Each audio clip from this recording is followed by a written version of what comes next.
Ang lalaking ito ay nakikipaglaban sa isang dambuhalang dragon.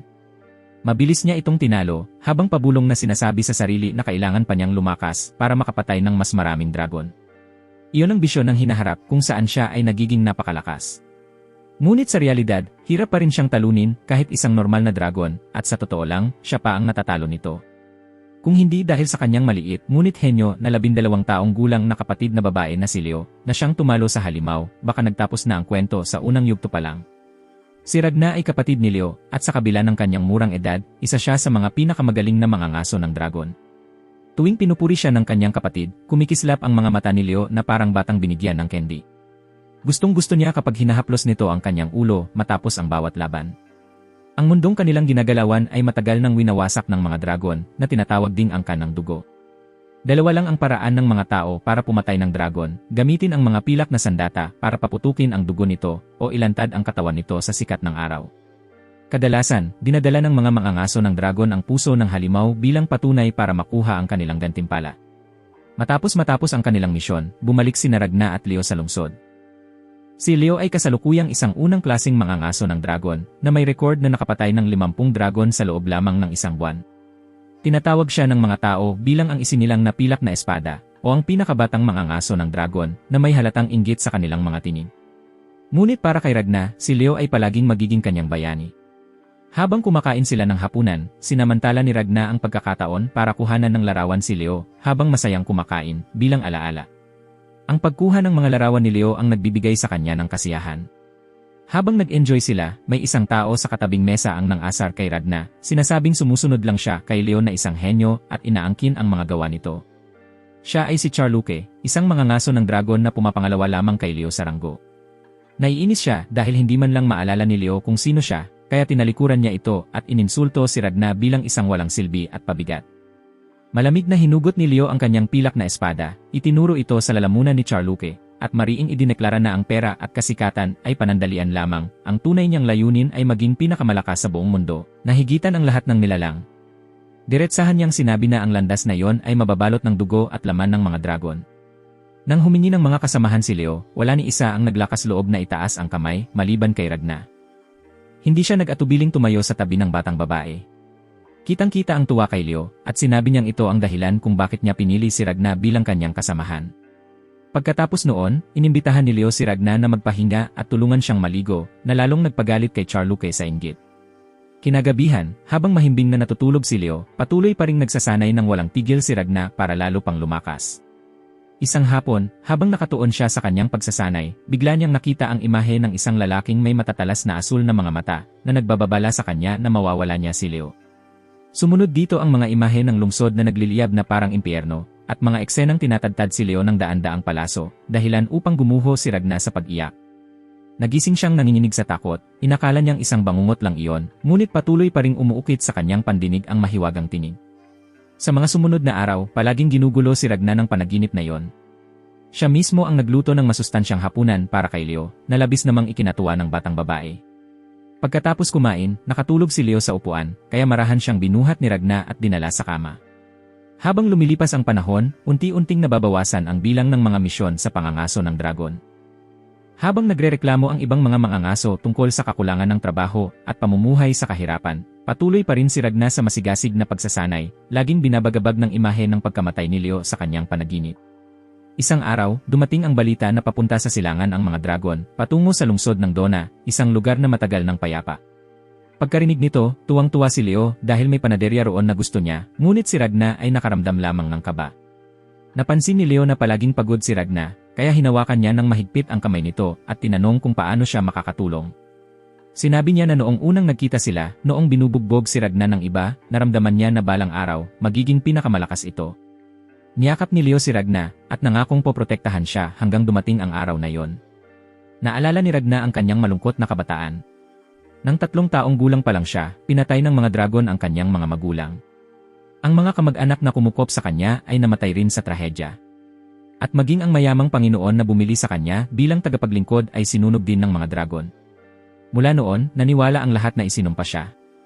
Hanggang sa makilala niya si Leo, doon lang siya muling naniwalang may pag-asa. Minsang mag-isa lamang na pinatay ng batang babae ang isang dragon sa harap ni Ragna, dahilan upang maniwala siyang hindi kailanman mamamatay si Leo, at ang tanging gusto niya ay manatili sa tabi nito hanggat maaari. Ngunit dumating ang masamang balita, winawasak na ng hukbo ng mga dragon ang lungsod ng Dona. Nang ianunsyo ang misyon para lipulin ang mga dragon, agad na nagpasya si Leo na sumali. Sa kabila ng mga babala ni Charluke, namutla si Ragna, ramdam ang paparating na panganib. Nang lamunin ng apoy ang lungsod, nagkatotoo ang tagpo mula sa kanyang panaginip.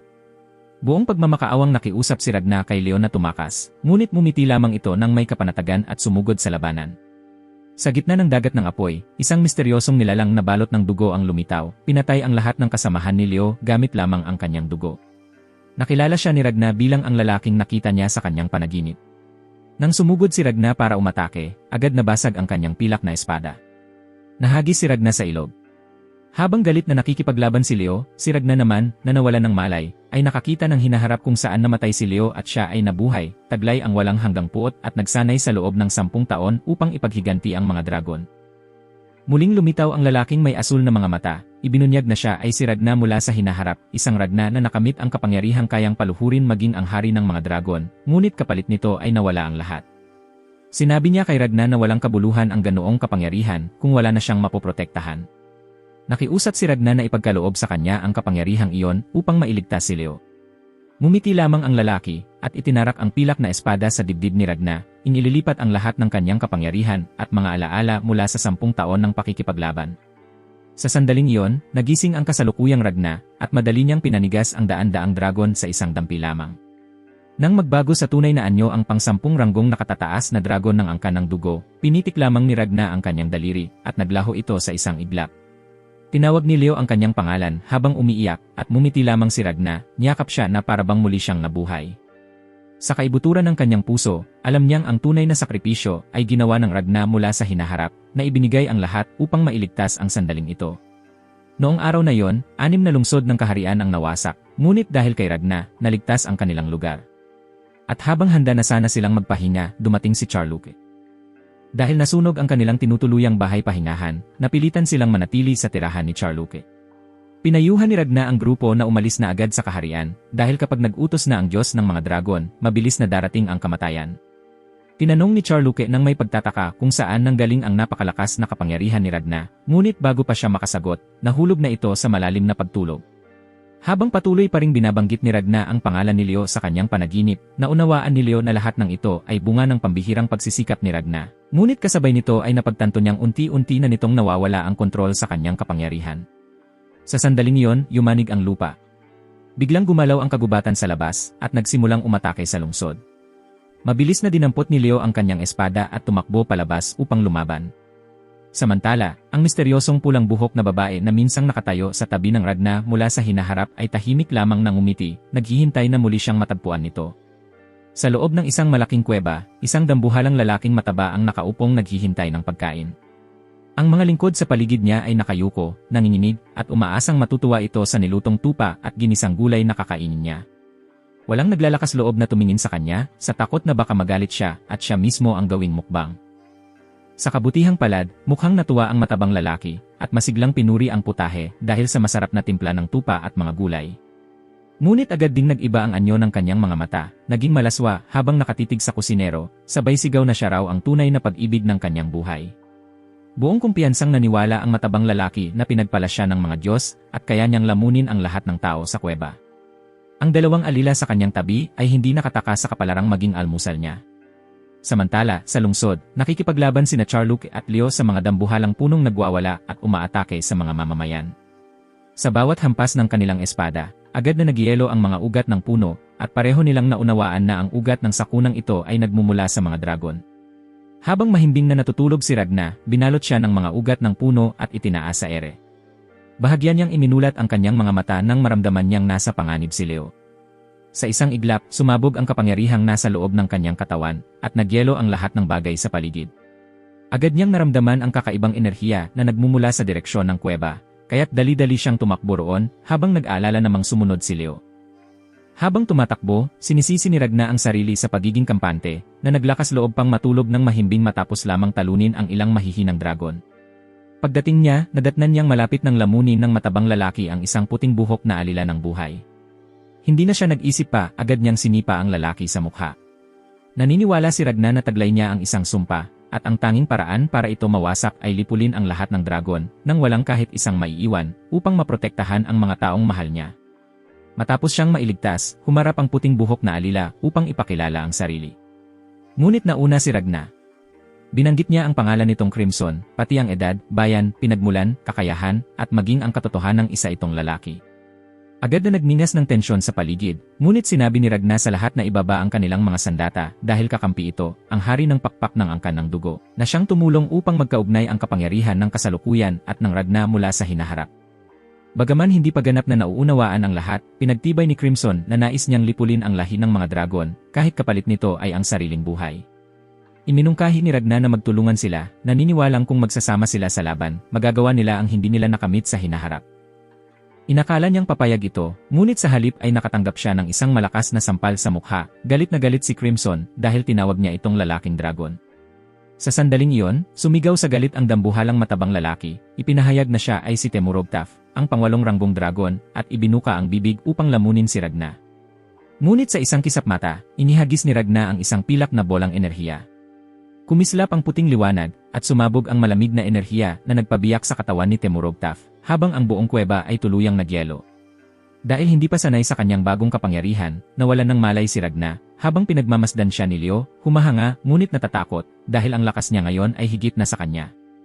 Pagmulat ni Ragna, hiniling niya kay Leo na tulungan siyang ilikas ang mga tao patungo sa kabila ng hangganan, habang siya naman ay mananatili upang wasakin ang natitirang mga dragon. Naluha si Leo, sabay sigaw na ayaw niyang maiwan. Nauunawaan ito ni Ragna dahil alam niyang matagal nang pinipilit ni Leo na magpakatatag para lang makasabay sa kanya. Ngunit naaalala niya ang babala ng sarili niyang mula sa hinaharap, kaya mariin niyang sinabi na masyado pa siyang mahina. At mamamatay siya kung sasama. Galit na hinugot ni Leo ang kanyang espada upang umatake, ngunit sa isang bahagyang galaw lamang, naitabig ni Ragna ang espada gamit ang isang daliri. Pagmulat ni Leo, natagpuan niyang karga siya ni Ragna sa likod, papaalis sa lungsod, habang patuloy na dumadaloy ang mga luha ng kawalan ng pag-asa sa kanyang pisngi. Sa tuktok ng bundok, tahimik na nakamasid si Ragna pababa, nang lapitan siya ng puting buhok na alila at tanungin kung malungkot ba siya, ngunit natigilan ito nang makita ang mga luha na dumadaloy sa kanyang mga mata. Hindi sumagot si Ragna, tanging sinabi lamang na dapat silang magpatuloy sa paglalakbay ng magkasama. Sinubukan ng alila na ipaliwanag na kung isa talaga siyang dragon, sana ay nasunog na siya sa sikat ng araw, ngunit higit kaninuman, alam ni Ragna na ang kapangyarihan ng dragon sa loob niya ay naselyuhan, kapalit ng pagiging immortal. Ipinagmamalaki niyang ipinahayag na isa siyang tunay na babae, ngunit mumiti lamang si Ragna, binanggit ang kakayahan nitong magpalit ng anyo at kasarian, dahilan upang mamula ito at umalis ng galit. Naalala ni Ragna ang babala ni Crimson mula sa hinaharap, na isa itong taong hirap magtiwala sa iba, lalo na sa panahong ito. Kaya nagpasya siyang kunin ang tiwala nito sa pamamagitan ng taos-pusong pag-aalaga, tulad ng ginawa niya kay Leo. Akala ng alila ay manyakis lang si Ragna na, matapos mahiwalay kay Leo, ay ngayon naman ay nanliligaw sa kanya, kaya balak niya itong tanggihan. Ngunit pagtingala niya, nakita niyang nawalan ng malay si Ragna dahil sa mataas na lagnat. Sa hinaharap, minsang inamin ni Crimson na si Ragna ay may kapangyarihang walang kapantay, sa puntong kahit ideklara pa niyang siya ang hari ng mga dragon, kaya pa rin siyang basagin ni Ragna sa isang hampas lang. Gayunman, ang tunay na anyo ni Crimson ay walang hanggan at hindi maaaring masira. Nang magising si Ragna sa tabi ng apoy ng kampo, hindi pa rin niya lubos na napapaamo ang kanyang teknik sa pakikipaglaban gamit ang pilak na enerhiya. Tinanong siya ng alila tungkol sa nalalapit na pagwasak ng mga dragon sa kaharian. At sinagot niyang sa hinaharap, sabay nilang napatay ang kasalukuyang hari ng mga pakpak. Nagpanggap ang alila na hindi naniniwala, ngunit sa loob-loob niya ay naguguluhan dahil alam ni Ragna ang napakaraming bagay tungkol sa kanyang tunay na pagkakakilanlan. Habang wala siyang malay, sinuri ng alila ang kanyang katawan at nadiskobring ang espada ay tuluyan ng naging bahagi nito. Naglalabas iyon ng nakatatakot na pilak na enerhiya na kayang pumatay ng dragon sa isang hampas lang. Naunawaan niyang kung mapapasa kanya si Ragna, makakabuo siya ng hukbong tagapuksa ng dragon na walang makakatalo. Bigla, isang napakalaking kawan ng mga dragon ang lumapit. Walang pag-aatubili, binuhat ni Ragna ang alila sa kanyang balikat at mabilis na tumakbo palayo. Pagdating nila, sinabi ng alila na oras na para ipakita niya ang kanyang tunay na kapangyarihan. Nauunawaan ang ibig niyang sabihin, tumalon si Ragna sa ere, at nagpakawala ng daan-daang pilak na espada na diretsyo sa mga dragon. Isa-isa silang nagyelo mula sa loob palabas. Pinanood siya ng alila ng may paghanga. Sa sandaling iyon, bumuga ito ng berdeng usok, at nagbago sa isang maliit na asul na nilalang, saka inutusan itong lamunin ang lahat ng bangkay ng mga dragon. Pagkatapos, ibinunyag niya ang kanyang tunay na anyo, may nagliliyab na pulang buhok, at buong karangalan niyang ipinahayag ang sarili bilang Crimson, ang hari ng mga dragon. Pumayag siyang makipagtulungan kay Ragna, ngunit kailangan nitong inumin ang lason na dala niya. Ang lason ay kikilos kung pagtataksilan siya ni Ragna. Walang pagdadalawang isip, ininom niya yon ng buo, handang isakripisyo ang lahat para maprotektahan ang kinabukasan. Nang makita ang kanyang determinasyon, nagpa siya si Crimson na makipag-alyansa sa kanya. Lumikha siya ng trono mula sa mga buto ng dragon at inutusan si Ragna na gamitin ang pilak na espada upang lipulin ang lahat ng 6 na angkan ng dugo, ang Wing Clan, Scale Clan, Fang Clan, Roar Clan, Human Clan, at Bone Clan, nang walang iwan kahit isang patak ng dugo. Tahimik na yumuko si Ragna dahil narinig na niya ang mga salitang ito sa hinaharap at alam niyang ang pinakahuling wakas ng lahat ay ang itinakdang labanan kung saan kailangan niyang harapin at wasakin mismo si Crimson. Isang nakatataas na dragon na may kapangyarihan ng hangin ang marahas na pumapatay ng mga sibilyan. Nalulugod ito sa pagmasid kung paanong ang mga hangin nililikha niya ay unti-unting pinupunit at pinahihirapan ang mga babae, nasisiyahan sa bawat sandali ng kanilang pagdaing. Sa kabilang panig, isang grupo ng mga mangangaso ng dragon ang pilit lumalaban, ngunit ganap silang walang laban sa mababangis na dragon. Habang sila ay halos mawalan na ng pag-asa, biglang dumating ang isang sasakyang militar. Sumugod si Ragna na parang bugso ng hangin, at sa bawat indayob ng kanyang pilak na espada, pinupulbos niya ang bawat dragon sa kanyang daraanan. Habang si Crimson naman ay nagmamaneho upang magbigay suporta. Mula sa sandaling iyon, sisimulan nila ang panibagong paglalakbay ng pangangaso ng dragon, isinusulat ang sarili nilang kwento, silang dalawa lamang. Noong mas maaga, habang pinag-uusapan ni Ragna at Crimson ang tungkol sa pakikipagtulungan, biglang nagbago ng anyo si Slime at naging tao, saka nagpakawala ng tuloy-tuloy na mga sumpa. Binugahan pa ng tubig sa mukha si Ragna dahil lang sa lakas ng loob nitong tumayo ng tuwid sa harap ng kanyang amo. Dahil sa mga alaala mula sa hinaharap, nagpakita si Ragna ng labis na pakikipagkaibigan, bagay na labis na ikinagulat ni Slime. Ipinakilala ni Slime ang sarili bilang pangunahing alagad ni Dragon King Crimson, at iginiit na dahil huli lamang dumating si Ragna, dapat niya itong tawaging kuya. Nang marinig ito, masunuring sumang-ayon si Ragna. Ngunit kahit nagpakumbaba siya, patuloy pa rin siyang inaapi ni Slime, tulad ng paraan ng matatandang multo sa pananakot sa mga bagong kaluluwa. Nang makita ito, agad namang nakialam si Crimson, halatang nainis.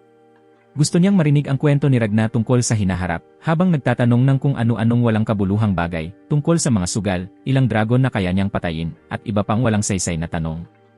Ngunit napilitan si Ragna na umamin na malabo ang kanyang alaala. Sinabi niyang nang makaharap lamang niya si Crimson, muling nagsimulang bumalik ang mga alaalang iyon, dahilan para magduda siya. Agad namang ipinaliwanag ni Ragna na bagaman hindi buo ang kanyang mga alaala, ang kapangyarihan ay ganap nang lumapat sa kanyang kaluluwa. Hindi nagsalita si Crimson, umiti lamang ng may kahulugan. Lumapit siya, kunwaring isang babaeng mangkukulam, habang si Ragna naman ang tagapuksa ng mga nakatataas na dragon. Sa mundong ito, ang mahika ay lumilitaw lamang sa dugo ng mga nakatataas na dragon o ng ilang piling tao. Kaya nang makita ng mga mangangaso na si Slime ay patuloy na nagpapalit-palit ng anyo mula sa tubig tungo sa tao, lalong naniwala ang lahat sa mga sinabi ni Crimson. Sa tulong ng kanyang kakayahang manipulahin ang isipan ng tao, napasigaw niya ang lahat sa papuri sa kapangyarihan ng mahika. Wala silang pinagkaiba sa mga ahenteng multi-level marketing na umaakit sa mga inosenteng estudyante gamit ang mga pangakong mabilis yumaman. Sa gitna ng karamihan, lumapit ang isang mangangaso na nagngangalang Michael, nakiusap na patayin nila ang Wind Dragon. Ikinuwento niya kung paanong kayang hipan ng dragon na iyon ang buong lungsod, dahilan para tumakas ang lahat ng mga ngaso. Pagkarinig nito, agad na nakilala ni Crimson na ito ay si Sastwat, ang kilalang ikatlong ranggong dragon. Handa na sanang tumakbo si Ragna para manghuli, ngunit pinigilan siya ni Crimson. Sa isang magaan na tulak lang, agad siyang bumagsak. Ang dahilan ay pagod na ang katawan ni Ragna sa labis na paggamit ng teknik ng pakikipaglaban gamit ang pilak na enerhiya. Buong katawan niya ay naparalisa at kakailanganin ng hindi bababa sa 3 araw para makabawi. Eksaktong ayon sa plano ni Crimson ang lahat ng nangyayari. Alam niyang hindi makakalaban si Ragna, kaya ang mga mangangaso ay lumapit sa kanya, nagmamakaawa na siya na lamang ang pumatay sa dragon, handang ipagbili pa ang kanilang mga sandata bilang kabayaran. Naiintindihan ni Crimson na ginagawa nila ito dahil sa matinding pagsisisi, bilang mga dayuhang minsang tumakas at iniwan ang mga sibilyan na pinaslang ng mga dragon. Inamin ni Michael na minsan ay ipinagmamalaki niyang isa siyang mangangaso ng mga dragon na mataas ang antas. Ngunit nang humarap siya sa mga nakatataas na dragon, naglaho ang kayabangan at nakaramdam siya na parang isang munting biktima. Nagmamakaawa siyang magkaroon ng kapangyarihan upang makapaghiganti. Ibinigay ni Crimson sa kanya ang pilak na espada ni Ragna, sinasabing kaya nitong sirain kahit ang mga nakatataas na dragon at matutulungan silang mabawi ang kanilang dangal. Kinabukasan, dinala niya ang grupo ng mga mangangaso sa isang sopistikadong arsenal na puno ng makapangyarihang sandatang may mahika, dahilan upang buong araw silang magsanay ng may kasabikan. Si Ragna naman ang kumuha ng tungkuling maglagay ng pilak na enerhiya sa mga bala. Samantala, may misteryosong ngiti si Crimson sa kanyang mukha, dahilan upang makaramdam ng kaba si Ragna. Nauunawaan niyang ginagamit siya nito upang sindihan ang pag-asa sa puso ng mga mahihina, ginagawang simbolo ng pag-asa ang kanyang katauhan. Ngunit hindi siya masaya tungkol dito. Naniniwala siyang sinumang maiugnay sa isang isinumpang tulad niya ay tiyak na mapapahamak. Pinili lamang niyang makipagtulungan kay Crimson dahil alam niyang hindi ito maaaring mamatay. At kung sakaling mamatay man ito, wala siyang pakialam. Alam iyon ni Crimson, at nauunawaan din niyang iniwan ni Ragna si Leo dahil sa takot na mapahamak ito. Iyon ang tunay na dahilan sa likod ng matinding determinasyon ni Ragna na lipulin ang buong lahi ng mga dragon. Dahil alam niyang balisa si Ragna, iminungkahi ni Crimson ang isang kabaliwang solusyon, drogan si Leo at ikulong ito sa isang bodega para sa kaligtasan. Napakawalang kwentang suhestyon na kung naroon ang mga FBI, tiyak na arestuhin siya dahil sa mababang uri ng pambibihag. Pagod na si Ragna kaya napamura na lamang, ngunit inakala ni Crimson na yon ay papuri. Umalis siya, idineklara na siya mismo ang papatay sa Wine Prison Dragon. Bago umalis, itinuro niyang ang totoo, hindi kailanman isinumpa si Ragna. Lahat ng iyon ay palusot lang upang takasan ni Ragna ang kanyang pananagutan. Biglang bumalik si Slime, nagulat na lahat ng residente ng lungsod ay patay na, at patuloy pa ring pinahihirapan ni Desastroy ang mga babae gamit ang hangin. Tumahimik si Crimson, ngunit agad ding bumuo ng plano ng pag-atake.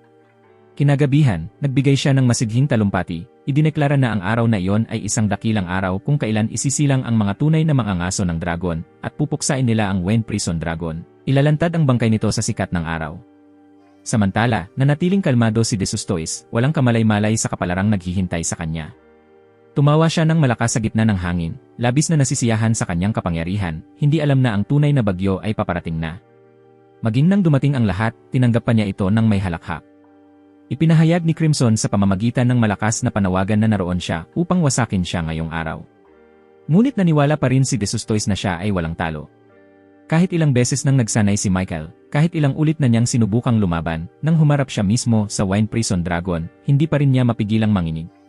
Naalala niya ang lahat ng namatay sa kamay ng dragon, kaya sumigaw siya upang palakasin ang loob ng kanyang mga kasamahan na ipagpatuloy ang pakikipaglaban. Habang bumibilis ang tibok ng dugo ni Crimson, madiin niyang inapakan ang silinyador, at bumulusok ang sasakyan na parang palaso. Sa labis na galit, pinakawalan ni Desasetois ang mga ipo-ipo, hinahabol ang sasakyan hanggang sa dulo. Alam ni Crimson ang panganib ng mga buhawi na nilikha ni Desasetois, kaya itinulak niya ang sasakyan patungo sa pagsikat ng araw. Ngunit batid din niyang hindi ang sikat ng araw ang magiging alas nila dahil napakalakas ng kakayahan ng dragon na magpagaling. Sa sandaling iyon, tinaas ni Michael ang kanyang baril at sunod-sunod na nagpaputok sa gitna ng buhawi, dahilan upang magyelo ang mga alon ng hangin ng dragon. Kalma namang ipinaliwanag ni Crimson na matagal nang maling paniniwala ng lahat na kayang patigasin ng pilak na enerhiya ang dugo ng mga dragon. Sa katunayan, kaya nitong patigasin ang mahika sa kanilang dugo. Kaya kapag ang bala na may pilak na enerhiya ay tumama sa hangin na may halong mahika ni Desasetois, agad itong nagyelo. Bagaman hindi sapat ang mga putok na iyon upang mapigil ang bilis ng dragon, iyon ang unang hakbang sa plano ni Crimson. Masyadong kumpiyansa si Desasetois sa kanyang lakas, kaya minamaliit niya ang mga karaniwang bala ng pilak. Hindi niya alam na pinalitan na ni Crimson ang mga bala ng mga iyon ng ganap na nilagyan ng pilak na enerhiya ni Ragna. Inutusan niya ang buong grupo ng mga mangangaso na ituon ang kanilang lahat ng putok kay Desastua, at nang tumama ang mga bala sa kanyang hangin, agad na nagyelo ang buong buhawi. Lubos na nabigla si Desastua sa katotohanan iyon. Umungol siya sa galit, nangakong papatayin ang lahat ng nangahas na putulin ang ugnayan sa pagitan niya at ng hangin. Inutusan ni Crimson ang lahat na magpatuloy sa pagpapaputok habang pinapabilis ang sasakyan, inaakit ang dragon na habulin sila hanggang malapit sa pader ng lungsod. Nang tumama ang buhawi sa pader, naitulak palabas si Desastua, dahil binalutan ni Ragna ang buong pader ng pilak na enerhiya, ginawang matibay na panangga laban sa mga dragon. Habang sinusubukan pa nitong unawain ang nangyari, biglang lumitaw si Slime, sinunggaban siya, at ibinagsak ng malakas sa isang dambuhalang sibat na inihanda na noon pa. Sabay-sabay na sinaksak ng 5 malalakas na mga ngaso ang kanyang puso gamit ang kanilang mga sibat. Mahigpit na naipit si Desastua, at unti-unting nasunog ang kanyang katawan sa ilalim ng sikat ng araw. Sa kabila ng kanyang buong lakas, hindi na niya muling makontrol ang hangin. Ngunit nananatiling napakalakas ng kanyang kapangyarihan dahil ginamit niya ang hangin upang punitin ang lupa, dahilan para matigilan at matumba ang mga mangangaso. Pagkatapos ay tumayo siya muli. Nag-aalab sa matinding galit matapos saksakin sa dibdib. Habang papalapit na siyang magbago ng anyo, pinaharurot ni Crimson ang sasakyang nababalutan ng pilak na enerhiya diretsyo sa kanya, binangga siya ng malakas, at nagbigay ng pagkakataon sa mga mangangaso na sabay-sabay na magpaputok. Alam ni Crimson na kung mabibigyan ng oras si Desazetois na magbago sa anyong dragon, kaya niyang lumikha ng 8 dambuhalang buhawi ng sabay-sabay, kaya pinili niyang samantalahin ang kayabangan nito upang pamatayin siya sa Fate. Habang nasusunog sa ilalim ng araw, tinapos ng kamay ng isang karaniwang mangangaso. Ang buong tagpong iyon ang nagpabukas ng mata kay Ragnar sa katotohanang napakatalino at napakabagsik ni Crimson. Ganap niyang nauunawaan ang mga dragon at alam niya kung paano sila patayin. Para sa kanya, ang pagpatay sa dragon ng hangin ng bilangguan ay isa lamang pagsubok upang malaman kung gaano kahalaga sa kanya si Ragnar. Habang nakatingin sa mukha ni Desazetwa na namatay na nakadilat pa ang mga mata, ngumiti si Crimson ng may kasiyahan. Bago umalis, iniwan niya ang sasakyan at lahat ng sandata bilang regalo sa grupo ng mga mangangaso at tuluyang binura ang kanilang mga alaala tungkol sa kanya. Iniwan silang tanging ang alaala lamang ni Death Reaper Ragna ang natitira sa kanilang isipan. Nang lumapit si Michael upang magpasalamat, tugon lamang ni Ragna na yon ay tagumpay ng buong grupo, hindi ng sinumang individual. Matapos magkamayan bilang pamamaalam, umalis na ang grupo ng mga mangangaso. Kinuha ni Crimson ang isang transmitter ng senyas, at binuksan ang mensahe mula sa hari na nag-utos sa mga mamamayan mula sa lahat ng rehiyon na magtipon sa kabisera upang maghanap ng masisilungan, habang nagbabala rin na huwag lumapit sa hangganan dahil labis itong mapanganib. Pagkarinig nito, agad na naunawaan ni Ragna na isa itong patibong, isang pakana upang tipunin ang mga tao para sa sabayang paglipol.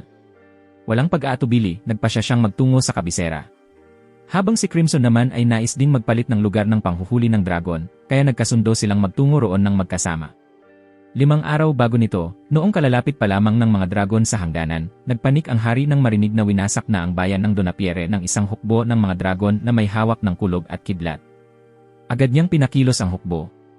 Isang mataas na opisyal ang biglang nakaalala na 20 taon na ang nakalilipas, may isang dragon na gumagamit ng kapangyarihan ng kulog at kidlat na minsang nagligtas sa kaharian laban sa mga mananakop. Bagaman nalilito, naniwala pa rin ang hari na kahit ang mga nakatataas na dragon ay hindi makakatawid sa harang ng kabisera. Ngunit bago pa siya matapos magsalita, biglang natahimik ang buong palasyo at naramdaman ng hari ang isang kakaibang presensya. Pagdaka, lumitaw sa kisam ang isang babaeng tila isang anghel. Ipinakilala niya ang sarili bilang si Ultimacia, ang hari ng mga dragon na may pakpak, ranggo una sa angkan ng Winged Dragon Blood. Namangha ang hari na nakapasok siya ng ganito kalalim. Habang si Ultimacia ay kalmadong nagsabi na nauunawaan niya ang positibong enerhiya ng baluti ng Diyos ng araw, na sumisipsip ng liwanag ng araw upang lumikha ng proteksyon sa gabi. Ngunit para sa kanya, ito ay simpleng nagpapainit lamang ng pakiramdam niya. Nagulat ang hari dahil hindi pa niya kailanman narinig ang tungkol sa hari ng mga dragon na may pakpak na si Ultimacia, at marahan siyang tiniyak ng babae na huwag mag-alala, dahil pansamantala lamang niyang pinatigil ang oras para mas madali silang makapag-usap. Ang tunay na layunin ni Ultimacia ay humingi ng paumanhin. Ipinatawag niya ang sibat na nakatarak sa katawan ng kanyang alagad na nagwasak sa Donapiere. Nagulat ang hari sa magalang na kilos at mga salita nito, at napagtanto niyang wala itong balak umatake, kaya ibinaba niya ang kanyang pagbabantay. Bahagyang yumuko si Ultimacia bilang pasasalamat, saka sinabi na ang tanging pinagsisihan niya ay ang pagpapabaya sa kanyang alagad na magdulot ng pagdurusa sa mga tao, sa halip na hayaang sila'y maglaho ng mahinahon gaya ng kanyang ninanais. Nalito ang hari sa kanyang mga salita, at bago pa niya maunawaan, ipinaliwanag ni Ultimacia na iniutos ng mga banal na Diyos ang pagwasak ng kaharyang ito, at siya ay sumusunod lamang sa utos. Sa simula, balak ni Ultimacia na patahimikin ang lahat ng walang ingay, ngunit dahil nagtakbuhan ang mga mamamayan patungo sa ibang mga bansa, napilitan siyang utusan ang mga nakatataas na dragon na salakayin ang lahat ng hangganan upang walang makaligtas. Sa matinding takot, inakala ng hari na nababaliw na siya at agad na pinaandar ang pinakamakapangyarihang sandata ng kaharian. Ngunit sa sandaling iyon, isang traidor na tagapayo ang umatake sa kanya. Isang binatang lalaki ang agad na humarang upang protektahan si Ultimacia, at isang matandang dragon ang lumitaw, humihingi ng gantimpala kay Ultimacia kapalit ng pagpatay sa hari. Ngunit malamig niyang sinabi na hindi niya kailanman ninanais iyon. Nang sabihin ng matandang dragon na kalahating patay lamang ang hari, agad na ibinalik ni Ultimacia ang oras, pinabalik siya sa sandali bago mamatay, saka humingi ng paumanhin sa ngalan ng kanyang alagad. Nang inig sa takot ang hari, inakalang isa siyang diyosa. Ngunit sinabi lamang ni Ultimacia na isinasakatuparan niya ang kalooban ng Panginoon. Sa wakas, iniabot ni Ultimacia ang kanyang kamay sa hari, umaasang makipagtulungan ito upang mamatay ang kanyang mga nasasakupan ng mapayapa. Nanginig ang hari sa sukdulang takot at napilitan siyang tanggapin ang kanyang kahilingan. Sa oras na yon, punong-puno na ng mga takas ang kabisera, ngunit wala nang magawa ang hari kundi tanggapin ang lahat ng magaganap. Samantala, ang dragon na naipako ni Ultimacia at ipinakita sa araw ay buhay pa rin, bagaman ulo at sibat na lamang ang natira. Ang kanyang marahas at mapanlabang asal ay hindi pa rin naglaho. Nang lumitaw si Ultimacia upang ipahayag na sa loob ng 10 araw ay isasagawa na ang plano ng ganap na paglipol ng kaharian, kung saan bibigyan ng mapayapang kamatayan ang lahat ng tao, agad siyang sumugod kay Ultimacia. Dahilan upang magalit ito at kumilos, iniwan siyang may isang mata na lamang. Sinabi ni Ultimacia na may 2 pangunahing isyong kailangang lutasin. Una, ang ika-9 na ranggong nakatataas na dragon ay natalo ng pangalawang prinsesa, na kilala bilang prinsesa ng pilak na enerhiya, commander ng brigadang pilak na baluti. Agad na iniutos ni Ultimacia sa ika-5 at ika-6 na ranggong mga dragon na patayin ang prinsesa.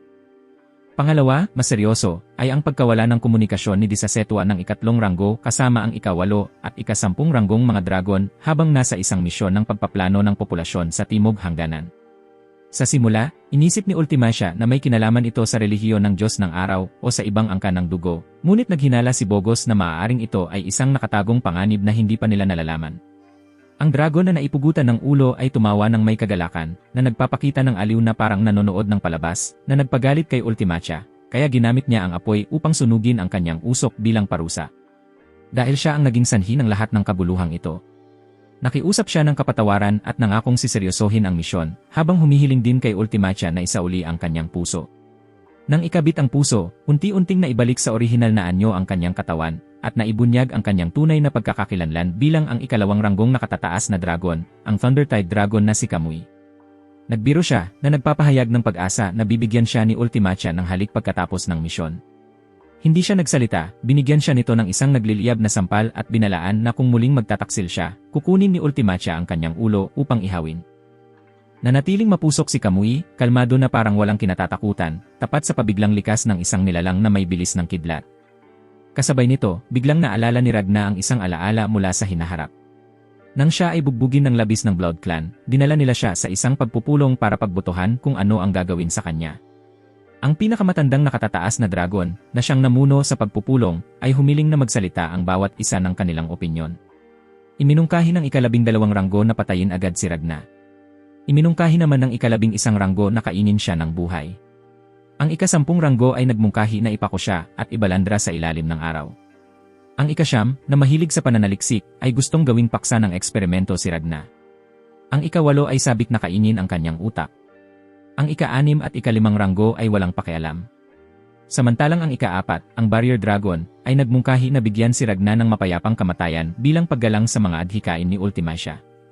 Ang ika-3 ranggong si Desastrois ay nakinig sa mungkahing patayin si Ragna, habang ang ika-2 ranggong si Kamui ay nanahimik lamang. Sa harap ng lahat ng mga kaaway, hindi na nakalaban si Ragna, tanging umaasa na lamang sa isang mapayapang kamatayan. Inisip ni Ragna na kung si Leo ang nakaligtas noong araw na yon, marahil ay iba ang kinalabasan ng lahat. Ngunit nang siya ay handa ng sumuko, biglang hinawakan ni Kamui ang ulo ni Ragna, sinabing alam niyang hinahangad nito ang kamatayan, kaya't pipilitan niya itong mabuhay sa impyerno upang maranasan ang walang katapusang paghihirap. Sinubukang makialam ni Desazetwa, ngunit hindi siya pinansin ni Kamui. Sa sandaling iyon, lumitaw si Ultimacia at malamig na pinutol ang kanyang ulo sapagkat kinamumuhian niya ang ganitong kayabangan higit sa lahat. Pagkarinig sa lahat ng opinyon, nagpasya si Ultimacia na pagbigyan ang buhay ni Ragna at hayaang sumapi siya sa Blood Clan. Nang muling ikabit ni Kamui ang kanyang ulo at tutulan ang desisyon, agad siyang tinuhog ng sibat. Napansin ni Ultimacia na ang espada ni Ragna ay nagmula sa isang kahariang winasak na niya noon. Kaya naniwala siyang ang pagkakaligtas ni Ragna ay basbas mula sa mga banal na Diyos. Ang pagsapi sa Blood Clan ay nangangahulugang magiging isang dragon. Ipinahayag ng ika-10 ranggo na karamihan ay nagkakamali sa paniniwalang ang mga media at mababang ranggong dragon ay mga ebolusyon na nilalang, ngunit sa katunayan, sila ay mga hayop lamang na isinilang mula sa dugo ng mga dragon. Ang mga nakatataas na dragon ay dating mga tao na pinagkalooban ng dugo ng Wind King. Nang marinig iyon, nagalit si Ragna, napagtanto na sila ang mga salarin na pumatay kay Leo at sa napakaraming minamahal, kaya mas pipiliin niyang mamatay kaysa maging isa sa kanila. Tumingin kay Ultimacia na may awa, sinabi na kapag siya ay sumapi na sa angkan ng dugo, mawawala lahat ng puot. Sa kanya yakap si Ragna at ginamit ang isang punit dugo upang tusukin ang kanyang puso at gawing kasapi ng angkan ng dugo. Nagising si Ragna na pagtanto na ito'y isang bangungot lamang. Sa kasalukuyan, nasa barko siya kasama sina Crimson at Slime papunta sa kabisera. Nang makita siyang mahimbing na natutulog, sinalubong ni Crimson si Slime na manahimik upang makapagpahinga siya. Naisip ni Ragna sa sarili na bagaman kinamumuhian si Crimson, mayroon pa rin itong mas maraming pagkatao kaysa kay Ultimacia, na may mukha ng anghel na itinatakpan ang mga krimen. Nangako siyang tatapusin siya gamit ang kanyang sariling mga kamay. Samantala, nag-iisip si Crimson, hindi tiyak kung gaano kalaki sa kapangyarihan ni Ragna ang kanyang napapamahalaan, at tanging alam lamang niya na ipinadala si Kamui upang imbestigahan ang pagkamatay ni Desastua. At ngayon ang pinakanaangkop na panahon upang kumilos. Nagulat si Slime habang pinagmamasdan si Ragna na nakaupo na tila walang iniisip, habang tinatrato naman siya ni Crimson na parang isang mahalagang piyesa sa larong chess. Kasabay nito, nakatayo si Ultimacia sa mataas na lugar, nakatingin pababa sa buong lungsod, humihiling ng patnubay sa mga Diyos, bagaman ang Diyos sa kanyang isipan ay isang batang walang pakialam. Nagluksa siya para sa mga nasawing alagad, naniniwalang ang pagwasak sa kahariang ito ang magiging pinakadakilang libing para sa kanila. Nang dumating ang barko sa kabisera, namangha si Slime sa karangyaan at kasaganahan, habang si Ragna naman ay tuloy-tuloy na nagsusuka dahil masyadong matindi ang amoy ng mga tao. Nang tanungin siya ni Crimson, sagot niya ay dahil dati ay laging nasa tabi niya si Leo. Parehong natakot sina Crimson at Slime sa kakaibang resistensyang iyon. Pinagtibay ni Ragna na kapag nakaharap niya si Ultimacia, papatayin niya ito ng walang pag-aalinlangan. Tinulungan siyang tumayo ni Crimson, sinabing pwede siyang sandalan na parang si Leo. Ngunit tumanggi si Ragna, sinabing siya ay kalahating lalaki, kalahating babae. Maya-maya, umalis si Crimson upang suriin ang paligid, iniutos kay Ragna na huwag makatawag pansin o makipag-usap sa mga estranghero. Napansin niyang kakaunti ang populasyon ng kabisera. Malinaw na may isang taong palihim na nag-aalis sa kanila. Sa ibang lugar, nagtanong ang matandang dragon tungkol kay Ultimacia, at nalaman niyang palihim itong lumabas upang obserbahan ang mga takas na mamamayan. Naggitngit siya sa galit, sinermunan ang kanyang alagad dahil hinayaan nitong mangyari yon. Samantala, si Ultimacia ay kalmadong umiinom ng alak, nakangiti na parabang walang nangyari. Sa isang kalapit na tavern, nag-enjoy ang isang tenyente general kasama ang dalawang babae nang biglang lumitaw si Crimson, dahilan para mamutla siya. Direkta niya itong binigwasan, ibinunyag na siya ay isang tauhang itinanim niya upang mangalap ng impormasyon. Bukod sa kanya, mayroon pa siyang isang espesyal na ahente. Nagbigay ng utos si Crimson na maghanda dahil malapit nang mangyari ang pagtutuos ni Ragna at Ultimacia. At iyon ang magiging sandali para wakasan ang Winged Dragon King. Sa gitna ng kabisera, nagtayo ang hukbo ng isang dambuhalang screen, ipinapakita ang nagyelong bangkay ng isang dragon, saka ito tinatamaan ng sikat ng araw upang makita ng mga mamamayan. Idineklara ng komandante ng hukbo na sapat na ang kanilang kapangyarihan upang protektahan ang mga tao laban sa mga dragon, dahilan upang magdiwang ang mga tao sa tuwa. Mula sa malayo, pinagmamasdan ni Ragna ang lahat, agad na nakilala na ito ay patibong na inihanda ni Ultimacia. Pagkaisip pa lang niya kay Ultimacia, bigla itong lumitaw, nakangiti habang dahan-dahang lumalapit, marahang nagtatanong tungkol sa kanyang mga alalahanin nang mapansin ang kanyang namumutlang mukha, na parabang siya ay mahihimatay. Samantala, nagpatuloy ang pag-uusap nina Crimson at ng kanyang mga tauhan sa ilalim ng tensyosong atmosfera. Matapos marinig ni Gollum ang plano ni Crimson na wakasan ang Winking gamit ang kanyang alas na si Ragna, agad itong tumutol at mabilis na nagbigay babala na hindi pa ito ang tamang oras para harapin si Ultimacia. Ngunit binalewala ni Crimson ang kanyang pag-ingat. Habang iginiit ni Gollum na siya mismo ang nakasaksi kung paanong sinakop ni Ultimacia ang buong kabisera, at ginamit pa ng Winking ang mahika ng pagmamanipula ng oras, ninisyan lang siya ni Crimson at sinabihan na magpahinga, dahil si Ragna ang lalaban sa halip niya, at ang lakas nito ay higit pa kina Gollum at Chimera. Gayunman, sa kaibuturan ni Gollum, alam niyang laban sa isang nilalang na kayang manipulahin ang oras, mawawalan ng saysay kahit ang pinakadakilang kapangyarihan. Samantala, ang biglaang pagtatagpo kay Ultimacia, kasabay ng mga bagong utos ni Crimson, ay nagdulot ng lubos na pagkalito kay Ragna. Ang mga alitan sa loob ni Ragna ang naging dahilan kung bakit siya kumilos ng mabagal. Nang makita niya ang batang naglalakad sa tabi ni Ultimacia, lalo siyang nataranta. Sinabi ng kanyang isip na dapat niya itong patayin, ngunit hindi niya maigalaw ang kanyang mga kamay o paa. Hindi siya makapagpasya sa sarili niyang kagustuhan. Sa panig ni Crimson, nanatiling malamig si Chimera, determinado na tapusin ang misyong ipinagkatiwala sa kanya. Samantala, si Gollum ay nainis nang tawagin siyang duwag, kaya galit niyang sinagot na si Chimera ay isa lang mangmang na may ulong ahas at buntot na pusa, parehong hangal at mahina. Matigas namang tumutol si Chimera, iginiit na siya ay matalino at hindi hangal. Upang patunayan ito, tinanong siya ni Gollum kung ano ang sagot sa 12-9.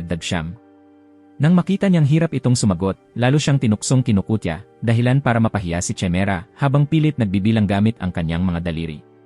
Maging ang kanyang mga daliri sa paa ay hindi pa rin sapat. Ang tagpong iyon ay nagpaubo sa kakatawa kay Gollum, habang si Crimson ay tahimik lang na nanonood.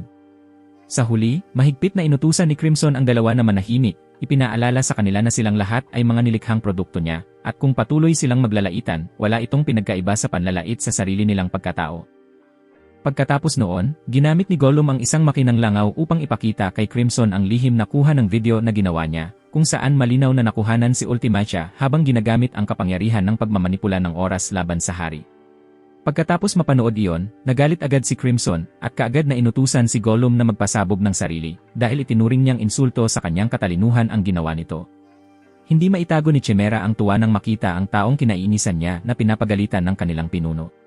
Habang si Gollum ay nanatiling mapait at walang masabi, itinuro naman ni Crimson na bagaman makapangyarihan ang mga kakayahan ni Ultimacia, hindi matitinag. Sinuri niyang mabuti na hindi sabay na magagamit ni Ultimacia ang mga mahika ng pagyelo at pagbalik ng oras. Samantala, sa ibang lugar, nakarating na si Thunderclaw Dragon Kamui sa asosasyon ng mga mangangaso ni Michael upang guluhin ang mga ito. Ipinahayag niya ang kanyang pagkadismaya nang marinig na natalo siya ng isang mahina at di kilalang grupo ng mga mangangaso. Ipinilit niyang sabihin ng mga ito kung sino ang nagbigay sa kanila ng pilak na espada, at nagbanta na pahihirapan niya sila hanggang sa mamatay kung hindi sila amin. Sa oras na yon, ipinaliwanag ni Slime, sa ngalan ni Ragna, na siya ay nabulabog ng maraming tao noong hinarap niya si Ultimacia, at dahil doon ay natutunan niyang manatiling kalmado. Nag-alok din siyang tulungan si Ragna, ngunit tumango lamang ito bilang pasasalamat, dala ng paggalang. Nang biglang makaamoy si Slime ng kakaibang halimuyak mula kay Ultimacia at sinubukang lumapit, pinigilan siya ng bata, sabay sabing gusto nitong tulungan siya ni Ultimacia na hanapin ang kanyang mga magulang. Napatigil si Ragna sa nakita niyang iyon. Naisip niya kung bakit gagawin ni Ultimacia ang ganoong bagay. Payak lamang ang sagot ni Ultimacia, ang paggawa ng kabutihan ay hindi kailangang may dahilan. Hinila ni Ragna si Slime palayo, hindi pinansin ang tanong ni Ultimacia kung nagkita na ba sila noon. Sa sandaling iyon, dumating si Nebulon, naramdaman niyang si Ragna ay isang mangangaso ng dragon, at kinumpirma ito ni Ultimacia. Nagpalusot si Nebulon na lumapit lamang siya kay Ragna dahil pareho silang takot sa maraming tao. Nang makabalik sina Ultimacia at Nebulon, naglaho na si Ragna. Samantala, habang nire-review ang kuha ng video, napagtanto ni Chimera na nang ibinalik ni Ultimacia ang oras upang iligtas ang hari, hindi nagbago ang paligid. Na nangangahulugang ang mahika ni Ultimacia ay bumabalik lamang sa mga sugat, ngunit hindi binabago ang realidad.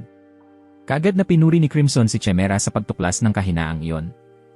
Napagpasyahan niyang ang tanging paraan upang tuluyang mapuksa si Ultimacia ay ang biglain ito ng pag-atake, upang hindi niya magamit ang time freezing na mahika, dahil kapag nangyari iyon, kusa namang ma-activate ang reversal spell na magpapalakas sa pagkaubos ng kanyang mahika hanggang siya ay maubos. Naniniwala si Crimson na kayang gawin yon ni Ragna sapagkat sa hinaharap, minsan na nitong natalo ang Wing King. Inutusan niya sina Gollum at Chimera na pigilan sina Nebulon at Borgias na tumulong kay Ultimacia. Bagaman pinili ni Ragna na huwag agad umatake, patuloy siyang nilalabanan ng bigat ng kanyang kalooban. Nang tanungin niya si Slime kung paano makontak si Crimson, binigyan siya nito ng telepono. Ipinakiusap ni Ragna na iparating kay Crimson na natagpuan na niya ang target, saka siya agad umalis. Samantala, alam ni Crimson na hindi pa rin ganap na nagtitiwala sina Gollum at Chimera kay Ragna dahil isa itong tao. Ngunit mas tuso si Chimera.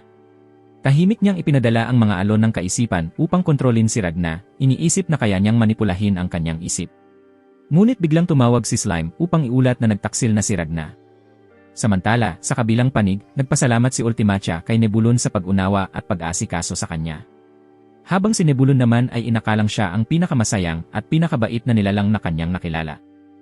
Nalito si Nebulon at natuwa si Ultimacia na hindi nito alam na lahat ng kanyang ginagawa ay nagmumula lamang sa pagiging makasarili. Mula sa malayo, nasaksihan ni Ragna ang lahat at naunawaan na ginagamit lamang ni Ultimacia ang pagkamatay ng mga sibilyan upang maranasan nila ang mapayapang kamatayan sa loob ng ilusyon. Ang dahilan kung bakit niya sinamahan ang batang iyon upang hanapin ang ina nito ay dahil ang buong pamilya ng bata ay nakatakdang lipulin ngayong araw. Ang hadlang na nilikha ni Nebulon ay may kakayahang gawing maglaho ang mga tao ng walang bakas. Ayon sa kanila, iyon ay isang mapayapang kamatayan. Ang bangkay ng dragon na ipinapakita sa publiko ay isa lamang palabas upang linlangin ang lahat. Naramdaman ni Ragna ang takot sa harap ng ganoong kalupitan, ngunit agad niyang napagtanto na ang tunay na bumabagabag sa kanya ay hindi ang takot, kundi ang hindi niya maunawaan ang mga kilos ni Ultimacia. Kaya't humarap siya sa kanila habang tulala pa si Nebulum. Nang ma-freeze at magkalasog-lasog si Nebulum, agad nagbagong anyo si Ultimacia at ginamit ang time freezing na mahika. Ngunit nakasugod na si Ragna at tinaga siya hanggang maging 100 piraso. Ibinalik ni Ultimacia ang oras upang maghilom, ngunit tuloy-tuloy pa rin sa pag-atake si Ragna nang walang pag-aatubili. Sa tuwing gagamit siya ng apoy upang salagin ang mga atake, madali itong pinapawalang bisa ni Ragna at ibinabato siya paitaas. Doon napagtanto ni Ultimacia na 3 beses na siyang namatay ng sunod-sunod. Ipinahayag ni Ragna na kahit ilang ulit pa niyang baliktarin ang oras, papatayin pa rin niya ito hanggang sa wakas. Sunod-sunod na lumipad ang mga pilak na espada diretsyo kay Ultimacia, at sa huling sandali, tanging sinabi ni Ragna na ang tanging mabuting bagay na magagawa ni Ultimacia para sa sangkatauhan ay ang mamatay. Bumalik sa mas naunang panahon, hinugot ni Ultimacia ang kanyang espada, balak siyang saksakin upang gawing kasapi ng Blood Clan. Magbabago sana ang pananaw ni Ragna sa mundo. Matapos matusok sa puso, naramdaman ni Ragna ang matinding pagliyab sa buong katawan. Sa sandaling iyon, naisip niya si Leo. Ginamit ni Ragna ang natitirang lakas upang itulak palayo si Ultimacia, saka sumugod patungo sa pilak na espada. Balak niyang gamitin mismo ang sandatang iyon upang wakasan ang lahat, ayaw niyang mamatay sa kamay ng kanyang kaaway. Nang makita ni Ultimacia ang malamig na pagtanggi ni Ragna sa anumang tulong, labis siyang nasaktan. Pagkatapos noon, inutusan ni Ultimacia si Desazetwa na gamitin ang hangin upang ilipad ang lahat palayo dahil ayaw niyang manatili upang saksihan ang malungkot na tanawin. Si Desazetwa, nalikas na mayabang at mapanghamak, na laging nalilibang sa pang-aasar ng mga babae, biglang naging masunurin at sinunod ang utos ni Ultimacia, na siyang nagdulot ng tawanan sa lahat. Pagkaalis ng grupo ni Ultimacia, lumitaw ang hukbo ni Crimson. Sa sandaling iyon, tunay siyang humanga kay Ragna, na piniling mamatay kaysa tanggapin ang kabutihan mula sa mga kaaway. Isang tao na may dugong dragon ngunit kayang labanan ang tukso ng kapangyarihang iyon. Ito ang lalong nagpaakit kay Crimson, kaya agad niyang inutusan si Gollum, na ngayoy mas gwapo kaysa dati, na dalhin ang bangkay ni Ragna pabalik sa base para sa muling pagbuhay. Lumipas ang panahon, at bumalik sa kasalukuyan, kung saan labis na nainis si Crimson, dahil sinira ni Ragna ang matagal at maingat niyang pinagplanuhang dakilang estratehiya. Bagaman tila hindi makatwiran na nagkataon lamang ang pagkikita ni Ragna at Ultimacia, tinanggap niya ito, dahil ang paunahing layunin niya ay masukat ang tunay na lakas ni Ragna. Inutusan niya si Chimera, na nakatayo sa bubungan, na iulat ang kalagayan ng harang, at nang malaman niyang hindi pa ito na ilulunsad, agad na hinatulan ni Crimson na patay na si Nebulum. Kaagad niyang ipinadala si Slime patungo sa pinagmumulan ng amoy ng dugo ng dragon, habang si Gollum naman ay inatasang harapin si Borgias. Bago umalis, binanggit ni Gollum na natapos na niya ang ipinagkatiwala ni Crimson sa kanya, umaasang hindi na nila kailangang gamitin yon. Samantala, lalong nawalan ng kontrol si Ragna sa kanyang kapangyarihan. Paulit-ulit niyang pinapalo si Ultimacia hanggang sa tuluyang masira ang katawan nito na hindi na kayang maghilom. Sa tuwing nagagawa ni Ultimacia na makabawi ng kaunti, agad siyang tinatapos ni Ragna, dahilan upang gumuho ang kanyang katawan sa mismong lugar. Lahat ng iyon ay dahil gusto niyang protektahan ang kanyang hari ng mga pakpak. Samantala, matapos higupin ni Borgias ang dugo ng lahat ng nasa palasyo, handa na sana siyang maglunsad ng pagsabog ng kanyon upang lipulin sina Ultimacia at Ragna para makakuha ng oras para sa kanyang paggaling. Ngunit bago pa siya makakilos, lumitaw si Gollum at binaril mula sa malayo, na durog ang kanyang ulo. Nang makita ni Gollum ang nakakatakot na lakas ni Ragna, naunawaan niya kung bakit ito ang pinili ni Crimson. Hindi inaasahan, isang napakalaking harang ang biglang lumitaw, na bumihag kay Ragna sa loob. Ito ay ang teknik ni Nebulum, patunay na hindi pa pala siya patay. Gamit ang natitirang lakas, sinubukan ni Nebulum na bumili ng oras upang makarecover si Ultimacia. Sa puso ni Ultimacia, sumibol ang damdamin ng pasasalamat habang pinagmamasdan ang kanyang alagad na tapat hanggang sa huling sandali. Upang masiguro ang maayos na paggaling, ginamit ni Ultimacia ang kanyang dugo upang lumikha ng higanting ulo ng dragon na umatake kay Ragna. Ngunit hindi siya natakot at patuloy na lumaban ng walang pag-atras. Ibinuhos ni Nebulum ang lahat ng natitirang lakas ng kanyang buhay upang patatagin ang harang, ngunit biglang lumitaw si Slime at nilamon ng buo ang kanyang katawan. Nang mabasag ang harang, ganap nang nakabawi si Ultimacia. Binalak niyang gamitin ang pagyelo ng oras, ngunit mas mabilis si Ragna, pinakawalan ang lahat ng kanyang pilak na enerhiya, tumagos sa mahika ni Ultimacia, at saka nagpakawala ng suntok na nagdurog sa kanyang katawan. Sa sandaling gumuho ang kanyang katawan, naalala ni Ultimacia ang mga salita ni Kamui na ang isang hari ng mga pakpak na tulad niya ay malakas lang sa titulo, ngunit mahina sa diwa, at ang mga butas sa kanyang mahika ay balang araw gagamitin laban sa kanya. Sa mundong kung saan ang mga nasa pinakamataas na antas ay kailangan lang ng katlong bahagi ng isang segundo upang tapusin ang kalaban, naging realidad ang mga salitang iyon. Itinapo ni Ragna si Ultimacia palabas ng kabisera, nagpa siya na dalhin ang laban sa labas upang mailabas niya ang buong lakas ng walang pag-aalinlangan. Samantala, pinayuhan ni Kamui na kung makasalubong ni Ultimacia ang isang kalabang sobrang makapangyarihan, gamitin niya ang kanyang pinakamatinding alas. Sinunod ni Ultimacia ang payo at agad ginamit ang mahika ng pagbaliktad ng mundo. Lahat sa paligid ni Ragna ay bumaligtad, bumalik ang oras sa sandaling pinagmamasdan niya ang hukbo habang sinusunog ang mga dragon. Nagtaka siya, ngunit bago pa siya makagalaw, napahinto na ni Ultimacia ang oras. Kumpiyansa siya ngayon, hindi na makakapalag si Ragna. Bagaman minsan ay naging kalabang pumatay sa maraming alagad na malapit sa kanya, hindi siya makaramdam ng galit kay Ragna. Sa kanyang puso, sumibol ang isang nakalilitong damdamin, halos parang pagmamahal. Marahil dahil sa likas niyang kahinaan sa mga malalakas na lalaki, o dahil pinaalala siya ni Ragna sa sarili niya. Gayunman, ang mga alaala ng pagkatalo sa kanya ay nagbalik kay Ultimacia sa katinuan. Inutusan niya ang lahat na lumipat sa mataas na lugar, naghahanda upang wakasan si Ragna. Ngunit sa sandaling iyon, bahagyang gumalaw ang daliri ni Ragna. Ang maliit na galaw na iyon ay nagdulot ng matinding takot kay Ultimacia, kaya siya napaatras. Lumitaw si Nebulon sa anyong dragon at desperadong inatake si Ragna.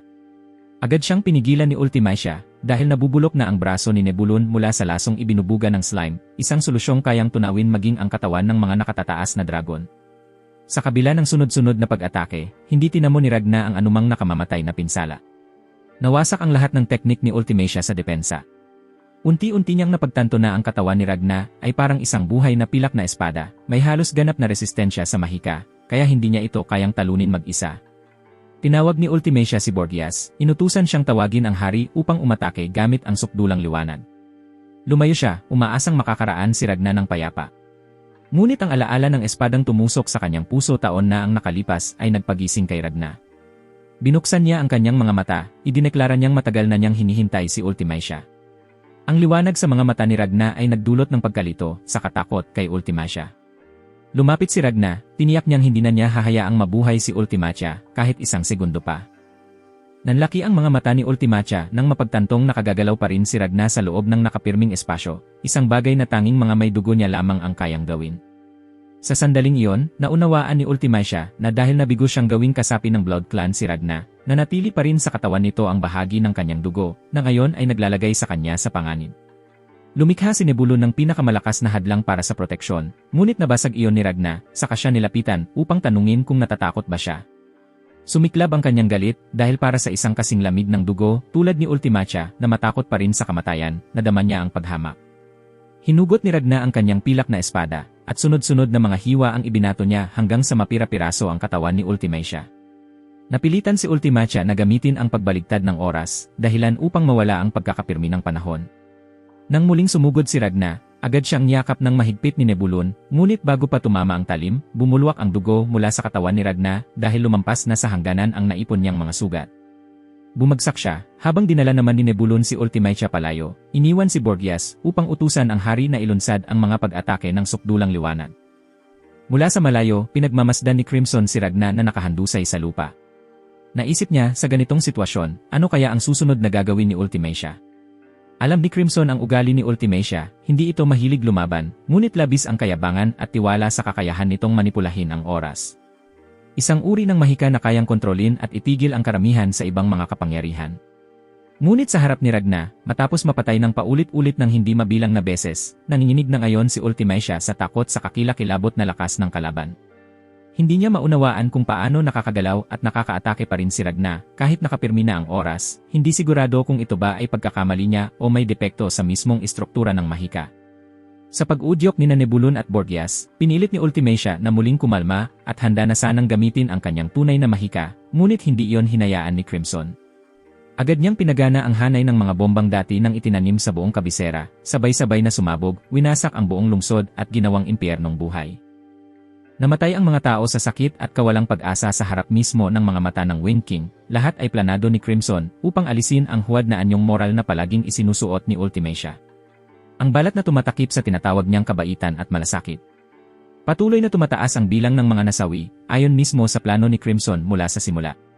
Hinihintay niya ang sandaling mapilitan si Ultimacia, na palaging nag-aangking mabuti, na gumawa ng desisyon upang iligtas ang sakunang ito. Habang naghahanda si Ultimacia na gamitin ang kanyang time reversal spell, agad siyang pinigilan ni Nebulon, natatakot na kapag ginamit niya ito muli, mauubos ang lahat ng mahika sa kanyang katawan.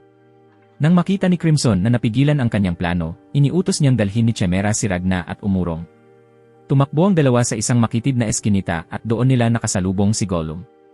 Kinuha ni Crimson ang isang bote at sinaksak ito sa kanyang mata, dahil malinaw pa sa kanyang alaala na iniutos niyang lagyan ni Gollum ng mga bomba ang Tor ng Orasan at iba pang mahahalagang bahagi ng pader ng lungsod. Ngunit wala siyang nakitang pumutok doon. Pilit na umiti si Gollum at ipinaliwanag na yon daw ang mga lugar na mahal niya, kaya hindi niya nagawang wasakin ang mga yon.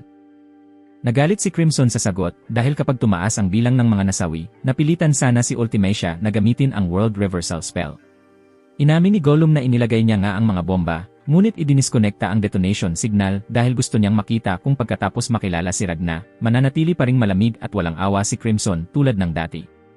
Bago umalis, pinarusahan ni Crimson si Gollum sa pamamagitan ng pagpuwersang isantabi ang kanyang kaakit-akit na anyo at ipagpatuloy ang kanyang misyon ng pagbabantay sa mga maharlika. Nagalit si Gollum dahil sa pagkawala ng anyong iyon, hindi na siya makapaglandian sa mga babae. Sa kabilang panig ng labanan, mahigpit na niyakap ni Nebulon ang Wingking sa kanyang mga bisig, na inaalala ang papuri ng kanyang amo na si Borgias, na minsang nagsabi na taglay ni Nebulon ang pinakamataas na potensyal ng Blood Clan. Ang oras ng Blood Clan transformation ay sukatan ng kakayahan. Ang third ranks ay tumatagal ng maraming taon, ang second ranks ay 2 araw, ngunit natapos ni Nebulon ito agad-agad. Ipinahayag ni Borgias na ang kanyang potensyal ay lampas pa kay Kamui. Tanging ang pagkadismaya ni Nebulon ang naramdaman dahil hindi niya maprotektahan ang Wingking at labis siyang nasugatan. Iniisip niya na kung naroroon si Kamui, marahil magiging iba ang kinalabasan.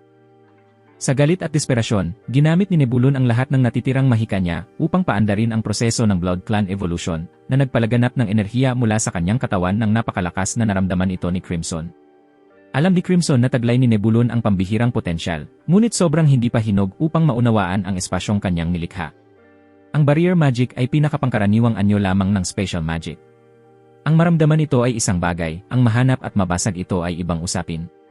Ang espasyong ito ay nilikha ni Crimson sa rurok ng kanyang kapangyarihan, isang portal na makakapagdala sa kahit saan sa mundo. Ang isang hindi pa hinog na tao tulad ni Nebulon, kahit pinalad na matagpuan ang lugar na ito, ay hindi kailanman makakabasag sa solidong pader na kanyang itinayo. Nagpasya si Crimson na bumalik sa kanyang base sa buwan. Kasabay nito, naalala ni Ragna ang kanyang nakaraang dragon hunting kasama ang batang si Leo, na minsang nagsabi na anumang maaaring manghuli ay dapat habulin hanggang wakas, at hindi dapat baliwalain. Natawid ni Ragna ang kanyang sarili sa pagtayo, determinado na bumalik at patayin si Ultimacia sa anumang paraan. Kahit pagod na ang kanyang katawan at nag-ipon na ang mga sugat, hindi niya hahayaang mabuhay si Ultimacia kahit isang segundo pa. Pinayuhan siya ni Crimson na magpahinga, naniniwala na nalampasan na ni Ragna ang lahat ng kanyang inaasahan, ngunit wala siyang pakialam. Agad na inactivate ni Ragna ang kanyang Silver Energy Combat Technique, na nagpagulat kay Crimson, na mabilis na iniutos kay Chimera na pigilan siya ng mahigpit. Natatakot na ang kanyang napakalakas na kapangyarihan ay maaaring sirain ang buong base mula sa loob. Dahil sa ataking ito, natuklasan ni Nebulon ang lokasyon ng nakatagong espasyo ni Crimson, nang maramdaman niya ang spatial fractures at vibrations na kumalat sa paligid. Naiinisan si Crimson, sinasabing hindi siya natatakot sa malalakas na kaaway, kundi sa mga hangal na kasamahan lamang. Agad niyang iniutos kay Gollum na puksain si Nebulon.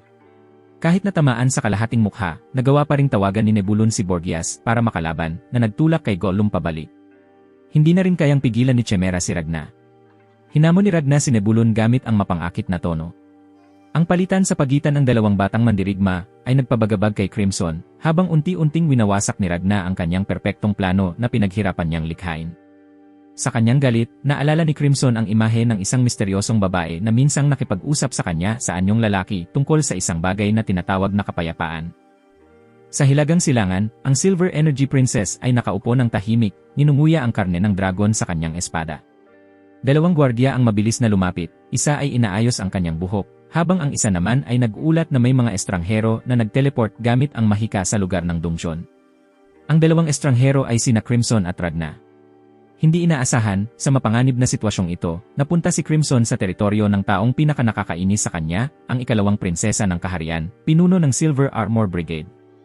Agad na iniutos ng prinsesa sa kanyang mga tauhan na suriin ang sitwasyon. Isa sa kanila ay naiinis dahil ang magic formation na kanyang ginawa ay malayang ginagamit ng dalawang estranghero. Pinagmamasdan ni Liz at inanyayahan ang dalawa na lumapit, kung saan isang major na nakasalamin lamang ang naghihintay. Ipinaalam niya na sina Ragna at Crimson ay hindi dragon, at bilang ganti sa pagsagip kay Ragna, sasagutin ni Liz ang lahat ng kanilang katanungan. Agad na inimbitahan ni Liz si Crimson na kumain ng karne ng dragon, pinilit siyang tikman. Nang mapagtanto niyang kakain lamang niya ng karne ng dragon, agad na nagsuka si Crimson sa mismong lugar. Sa mga mata ni Crimson, si Liz ay isang kakaibang nilalang. Bagaman ipinanganak na walang mga kamay, ang kanyang mga mata ay nakakadetect at nakokontrol ang enerhiya na nagmumula sa mga bagay, lalo na ang pilak. Dahil dito, nakuha niya ang titulong Silver Energy Princess at kumalat ang kanyang reputasyon sa buong mundo. Sa 6 na taong gulang, napatay niya ang 3 mababang dragon. Sa 7 taong gulang, lumaban siya sa battlefield at tuluyang nagwagi. Sa 8 taong gulang, pinuksa niya ang isang kawan ng mga middle class na dragon. Sa 9 na taong gulang, pinigilan niya ang isang tangkang kudeta. Sa 10 taong gulang, nagsimula siyang gumawa ng mga sandata. Sa 16 na taong gulang, naging Supreme Commander siya, at kamakailan lamang, matagumpay niyang napatay ang isang 9th ranked superior dragon. Ang kakayahan ni Liz na makita ang enerhiya ay nagdulot ng pag-ingat kay Crimson dahil napakahirap itago ang kanyang tunay na pagkakakilanlan. Hinarap ng libu-libong espada na nakaturo sa kanya, desperado si Crimson na tawagin si Fu para humingi ng tulong. Kalmadong sumagot ang wizard na si Liz ay kadalasan medyo baliw, ngunit kapag nakapagpasya na, wala nang makakapigil sa kanya. Nanginginig si Crimson sa takot, batid na alam niyang hindi siya tunay na maaaring mamatay. Nang madiskubre ni Liz ang kanyang plano, inisip ni Crimson na pagkatapos mamatay, muling babangon siya at hahanapan ng paraan para magtago, naghihintay ng pagkakataong makatakas kasama si Ragna. Habang papalapit na ang Great Blade para tumama, biglang lumitaw si Ragna, sinunggaban ang Silver Energy Sword at itinapon ito sa gilid. Hindi niya maintindihan ang nangyayari, ngunit naramdaman niyang ito ang bunga ng karma ni Crimson. Naguluhan ang Major nang makita si Master Garm na nakakulubot sa lupa, habang biglang bumagsak si Princess Liz. Itinuro niya si Ragna, sinasabing siya ay isang espada na may mga kamay. Sa mata ni Liz, si Ragna ay lumitaw bilang isang silver sword na may braso at paa.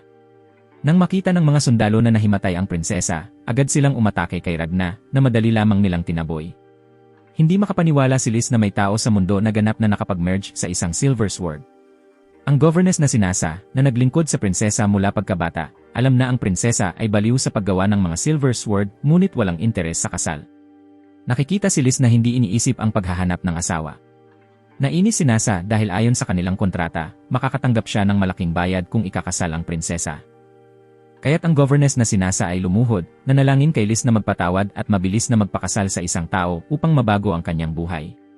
Tumawa lamang si Liz na naawa sa lingkod na alipin ng kapitalismo, at sinabi na ang kanyang tipo ay hindi kinakailangang isang domineering executive, sapat na ang isang gwapong lalaki na makahuli ng kanyang atensyon.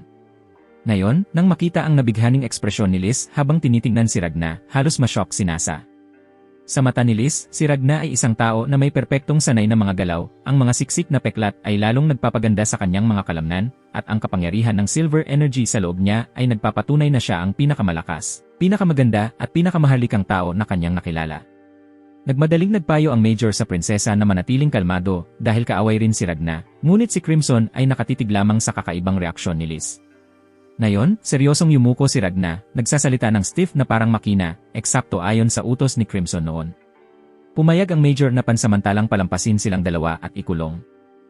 Sa selda, pinilit ni Crimson pababa ang ulo ni Ragna, nagtataka kung bakit siya naglakas loob na kumilos nang hindi muna nagsabi sa kanya. Galit siya dahil ang pabagsik na kilos ni Ragna ay nakasira ng mahalagang espasyo sa lupa, habang ang kapalaran ng kanyang dalawang tauhan ay hindi pa alam. Nang tanungin kung paano babawi si Ragna, tapat niyang sinabi na iaalay niya ang kanyang ulo bilang paghingi ng tawad. Ang pagbanggit sa mga tauhan ay nagpapaalala kay Ragna kay Slime, kaya kinuha ni Crimson ang maliit na piraso na naiwan pa kay Ragna at pinutol ang kanyang buhok upang kainin ito, at naimbitahan si Slime, bagaman mas mahina kaysa dati. Sa kasalukuyan, nasa hilagang training area ang grupo, sa ilalim ng lupa ng Silver Armor Brigade. Ginamit ni Crimson ang pagkakataong ito upang ipaliwanag ang magulong sitwasyon ng brigade. Naniniwala na matapos marinig ito, hindi nagugustuhin pumunta ni Ragna sa kabisera. Dinala ng Silver Armor Brigade ang higit sa 1,500 sibilyan dito upang humingi ng kanlungan. Nag-aalala si Fu na maaari itong magdulot ng kaguluhan dahil mahirap silang kontrolin, habang ang Major ay iginiit na panatilihing lihim ang tungkol kay Ragna at Crimson, naiintindihan na hindi pa nila kayang harapin ang dalawa. Biglang tumakbo ang dalawang Master Swordsman, nag-uulat na natagpuan nila si Garm na umiiyak sa gitna ng kalsada. Si Garm, dating kilalang unang swordsman na nakaputol ng kamay ng isang superior dragon at tinalo ang isang 9th rank dragon, ay ngayon bumagsak sa harap ni Ragna. Sobrang excited ang swordsman na may nakatalo kay Garm, habang sinubukang panatilihin ng Major ang kaayusan, pero walang nakikinig. Dalawang head archers ang dumating rin upang magtanong, narinig ang mga bali-balita na nahulog ang prinsesa sa pag-ibig. Si Fu ay nakatayo, nanonood sa kaguluhan, at walang magawa kundi huminga ng malalim. Samantala, si Lys ay patuloy na namamangha kay Ragna, ikinainis ni Nasa, kaya siya ay dali-daling dumating at 2 beses na sinuntok ang prinsesa. Bago makareact si Lys, nagpatuloy si Nasa, pinipilit siyang kilalanin ang kanyang nararamdaman. Bagaman bahagyang inis sa pagkakatusok, naramdaman din ni Lys ang tuwa ng kanyang governess nang malaman na sa wakas ay nahulog na siya sa pag-ibig. Dahil sa kanyang talento sa paggawa ng sandata, kakayahan sa pamumuno, at kakayahang makita ang puso ng tao, na-transform ni Lys ang magulong grupong ito sa isang makapangyarihang hukbo na handang sumunod sa kanya. Hindi ipinagbawal ni Nasa ang prinsesa sa pag-ibig, pinaalalahanan lamang siya na bago mangarap tungkol sa romansa, dapat niyang tuparin ang kanyang mga tungkulin. Narinig ito, nagbigay si Lys kay Nasa ng isang bulet bilang biro sa pagtulak ng lahat ng responsibilidad sa kanya, ngunit inamin din niya na pagkatapos ng lahat, tama naman ang sinabi ni Nasa. Tinawag ng Silver Armor Brigade ang isang emergency meeting dahil ang kasalukuyang sitwasyon ay kahina-hinalang tahimik. Ang buong kagubatan ay nabalot ng isang kakaibang katahimikan, habang ang mga dragon ay nanatiling hindi gumagalaw, walang ipinapakitang palatandaan ng pag-atake. Kahit na lumapit sila sa kagubatan, nanatili silang nakatigil na parang wala silang umiiral. Si Lys, na palaging matala sa pag-unawa sa sitwasyon, ay naisip na marahil may seryosong nangyayari sa pagitan ng mga superior dragons, na pilit nilang ipinagpaliban ang kanilang mga labanan. Napagpasyahan niyang ito ay isang bihirang paborableng pagkakataon, at agad na inutusan si Wizard Majorca na tapusin ang teleportation formation ngayong araw. Si Majorca, na idolize si Lys hanggang sa punto ng pagkahumaling, ay naging kinakabahan at nanginginig sa damdamin sa simpleng pakikipag-usap sa kanya. Habang masigasig na nagsasalita si Lys, biglang lumitaw si Ragna at Crimson. Ang presensya ni Ragna ay nagpakawala kay Lys sa kanyang komposisyon, pamumula ang kanyang mukha, nagiging malabo ang tingin, at naging clumsy ang kanyang mga galaw. Kailangang magsikap siya na magkunwaring walang mali, ngunit naging mahirap itago ang kanyang damdamin dahil sa presensya niya. Ang mga mandirigma at ang brigade, matapos malaman ito, ay naisip na siya ang taong tinalo si Swordmaster Garm at pinilit ang kanilang leader na sumunod. Lahat ay naisubukan ang kanilang lakas laban sa kanya. Malinaw na naramdaman ni Ragna ang kanilang espiritu, nakikilala ang mga ito bilang elite warriors na may ilan posibleng kasing lakas o mas malakas pa kay Leo. Mabilis na sumali si Crimson sa pag-uusap, nagmungkahi ng pakikipagtulungan sa brigade. Naiintindihan na niya na layunin ni Lys gamitin ang Dragon Blood para i-activate ang magic para sa teleportation formation. Bagaman hinatulan niyang matalino ang plano ni Lys, naniniwala pa rin si Crimson na mabibigo ito dahil masyadong malaki ang agwat ng kapangyarihan ng dalawang panig. Nag-alok siya na kung sang-ayon silang makipagkaisa, magbibigay siya ng mahalagang impormasyon tungkol sa mga top warriors, kabilang si Ragna. Nang marinig ang pangalan ni Ragna, labis na nataranta si Lys, kaya kinailangan ni Nasa na tapikin ang kanyang ulo upang ibalik siya sa katotohanan. Agad na sumigaw ang prinsesa, mariing tinanggihan ang alok ng pakikipagtulungan, at agad nagtayo ng malaking kahoy na board upang itago ang kanyang mukha mula kay Ragna. Kaagad din niyang hinugot ang kanyang espada, tinanong ang leader ng brigade kung dapat ba nilang aksyonan ang dalawa sa mismong lugar. Ngunit kalmado na hinila ni Ragna ang kahoy na board at nagsalita, muling nagpamula kay Lys. Ginamit ni Crimson ang pagkakataon upang ibunyag na 2 superior dragons ang papunta sa kanila, kabilang ang Crazy Passion Dragon, isang dragon na ika-6 na ranggo at nagsisilbing strategist. Sikat siya sa kanyang kakayahang mag-compound ng mga gamot, kayang lumikha ng lasong pumapatay sa anumang nilalang na mahawakan nito, na tanging sikat ng araw o silver energy lamang ang makakansela. Ang pinakamapanganib sa kanya ay ang kakayahang gamitin ang lasong iyon sa sariling Dragon Brigade, na nagpapalakas ng kanyang hukbo. Nang marinig ito, buong Silver Armor Brigade ay natakot dahil ito ang unang pagkakataon na nakatanggap sila ng ganitong detalyadong impormasyon tungkol sa superior dragons. Gayunpaman, nanatiling maingat si Lys. Hindi agad naniwala sa sinabi ni Crimson, iminungkahi niyang gamitin ni Lys ang kanyang kakayahang makita ang enerhiya para beripikahin, ngunit sa kasamaang palad, Sobrang mabaho ng amoy ng katawan ni Crimson, kaya hindi makapag-concentrate si Lys. Dahil wala ng ibang paraan, kinailangang hayaan ni Crimson na si Ragna na mismo ang mangumbinsi sa prinsesa. Samantala, ipinagpatuloy ni Crimson ang pagbunyag na ang bilang ng mga dragon na naghahanda sa pag-atake ay umabot sa 10,000, kabilang ang 9,000 lower-ranked dragons, 1,000 middle-ranked dragons, at 50 mature dragons. Ipinadala sila sa pamamagitan ng malalaking anino ng sumisigaw na puno at pinamumunuan ng 2 superior dragons, mga nilalang na kayang lipulin ang buong Silver Armor Brigade kasabay ng mahigit 1,500 sibilyan sa isang iglap. Nang marinig ito, tumingin si Crimson kay Ragna, pinapayuhan siyang makipagtulungan, kapalit ng ganap na suporta niya sa brigade. Sa gitna ng katahimikan ng lahat, biglang nagsalita si Ragna. Kinumpirma niya na sumasang-ayon siya kay Lys na tunay ngang kaakit-akit si Crimson, ngunit naniniwala pa rin siya sa kanyang naglalagablab na pagkahilig sa pangangaso ng dragon. Tapat na sinabi ni Ragna na sumasang-ayon siyang makipagtulungan, hindi dahil sa damdamin kundi para sa pangkaraniwang layunin na lipulin ang lahat ng dragon. Sinabi niya sa prinsesa na gamitin siya bilang kasangkapan, dahil siya ang pinakamalakas na dragon hunter na buhay pa sa mundong ito. Tumigas ang mukha ni Lys nang marinig ito, pilit pinananatili ang seryosong ekspresyon, habang si Majorca ay nag-abala ng may kaba, pinapayuhan siyang huwag magtiwala sa salita ng ganoong kalaswaan. Gayunpaman, tumango si Lys, sinasabing ito ay para lamang sa estratehiya, at hindi dahil sa galaw ni Ragna ang kanyang nadama. Nang masaksihan ang eksenang ito, napatawa si Crimson, na lalo pang nagpahiya kay Lys. Sa wakas, lumingon ang prinsesa upang tanungin kung bakit nanatiling tahimik ang mga dragon. Kalma na ipinaliwanag ni Crimson na ito ay dahil nagkaroon sila ni Ragna ng matinding laban sa Wing King sa kabisera. Samantala, sa malayo, nagalit si Ultimacia nang matuklasan niyang nawala ang kakayahan niyang manipulahin ang oras. Bumalik si Kamui, dala ang ulo ni Hunter Michael, at sinabi na voluntaryong pinapasok siya ng lalaki, hindi sa pilitan. Nang ipakita ni Kamui ang espada ni Michael, agad na nakilala ni Ultimacia ito bilang sandata ni Ragna. Bagaman magaspang, puno ng makapangyarihang silver energy. Sa galit, hinati ni Ultimacia si Kamui sa dalawa, ngunit agad siyang nag-regenerate, sabay tawang sumabog. Sinabi niya na natalo na si Ultimacia sa kanyang sariling isip, dahil ang mahika ay umiiral batay sa 3 salik, kapangyarihang mahika, teknika, at paniniwala. Kapag bumagsak ang paniniwala, naglalaho ang kapangyarihan. Pinayuhan ni Kamui si Ultimacia na punuin ang kanyang takot ng galit, tulad ng ginawa niya nang swings niya ang espada laban sa kanya. Pagkatapos, sa banayad ngunit makapangyarihang tinig, inamin niya na mahal niya siya, minahal ang isang baliw na babae na puno ng instinct sa kaligtasan. Pinayuhan niya itong maging tapat sa kanyang nararamdaman at ipahayag ang tunay niyang hangarin. Habang tumutulo ang luha, iniutos ni Ultimacia na ibalik ang ulo ni Ragna. Dahil naniniwala siyang ang lahat ng pagkakamali ay nagmula sa mga tao, niyakap siya ni Kamui ng mahigpit, tinanggap ang utos, at pagkatapos ay pinisa ang silver sword sa kanyang kamay bago umalis upang tuparin ang kanyang misyon. Sandali lamang, muling nakabawi ng composure si Ultimacia, lumapit upang yakapin ang isang kasamahan, nag-aalala sa taong akala niya ay napanganib ni Kamui. Ngunit sino nga ba ang tunay na humiling ng kanyang pakikialam?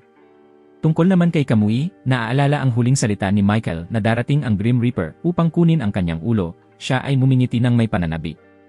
Bagaman hindi pa sila nagkita ng harapan, alam niya ng tiyak na si Ragna lamang ang kalaban na sapat ang lakas upang makipagsabayan sa kanya, na itinuturing niyang kapalaran ng darating na laban ng buhay at kamatayan. Iniutos ni Lys kay Ragna na i-channel ang silver energy sa espada para obserbasyon, pagkatapos ay hiniling kay Yak na subukang hiwain ito. Sa isang hampas lamang, nahati sa dalawa ang malaking espada na nilikha ni Lys. Nagulat si Lys at nagtanong kung gaano katagal maaring mapanatili ang estado, at mapagpakumbabang sumagot si Ragna na sa isang espada na ipinagkaloob ng prinsesa, kaya niyang panatilihin ito ng matagal. Nang marinig ito, tumango si Lys, naisip na makatwiran ito, at pagkatapos ay sinala niya sina Isaac at Nasa na huminto. Nalaman ng dalawa na natuklasan ng prinsesa kung paano mailalabas ang buong lakas ni Ragna at labis silang natuwa. Hindi inaasahan, ilang segundo lamang matapos nito, inihayag niya ang kanyang tunay na anyo bilang isang boy crazy sim, at hiniling kay Ragna na i-channel ang silver energy sa mga sandata ng Silver Armor Brigade. Mula roon, naganap ang isang duelo ng espada sa pagitan ni Ragna at ng mga mandirigma ng brigade. Kinailangan lamang niyang sakupin ang silver sword at i-channel ang silver energy dito. Dati nang inutusan siya ni Crimson na itabi ang kalahati para sa sarili at ibigay ang kalahati sa brigade. Ngunit sa pagkakataong ito, ayaw na niya na gamitin ni Ragna ang silver energy combat technique dahil masyadong delikado ito sa laban ng buhay at kamatayan. Gayunpaman, hindi maintindihan ni Ragna kung bakit naging sobrang tindi ang training duel, na parang totoong gustong patayin siya ng iba. Marahil dahil sa kagandahan ng kanilang pinuno, siya ay naakit kay Ragna.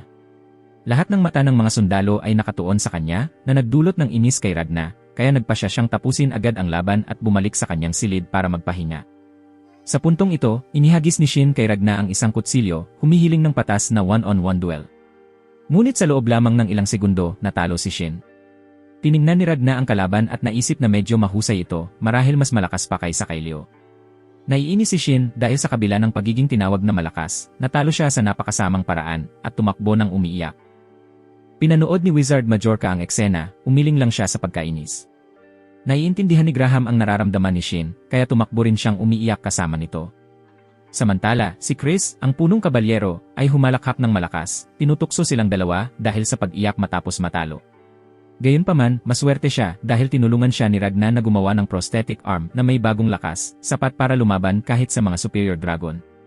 Parehong inisip ni Chris at Shin na likas na henyo si Ragna, ngunit hindi sumang-ayon si Graham. Naniniwala siya na ang lakas ay nagmumula sa matinding pagsasanay at naramdaman niyang baka mas matanda si Ragna kaysa sa hitsura nito. Dahil dito, nakaramdam si Graham ng katamaran kumpara sa kanya. Bukod pa roon, tila nahulog na rin ang prinsesa kay Ragna, kaya lalo siyang nalungkot. Samantala, si Shin, sa kabila ng kanyang kabiguan, ay tumangging sumuko, matatag na tumayo upang hamunin si Ragna hanggang sa siya ay manalo. Hindi niya matanggap na matalo ng bida sa ganoong paraan. Ngunit kahit matapos ang 7 pagtatangka, madali pa rin siyang natalo. Kasabay nito, dumating ang kambal na magkapatid upang tanungin si Ragna tungkol sa impresyon niya kay Lyse. Handa na silang mga kutsilyo, nagbanta na kung hindi magiging kasiya siya ang sagot niya, agad silang lalaban. Sumagot lang si Ragna na palagi niyang binabalutan ng benda ang kanyang mukha, kaya marahil inisip ni Lyse na napakagwapo niya.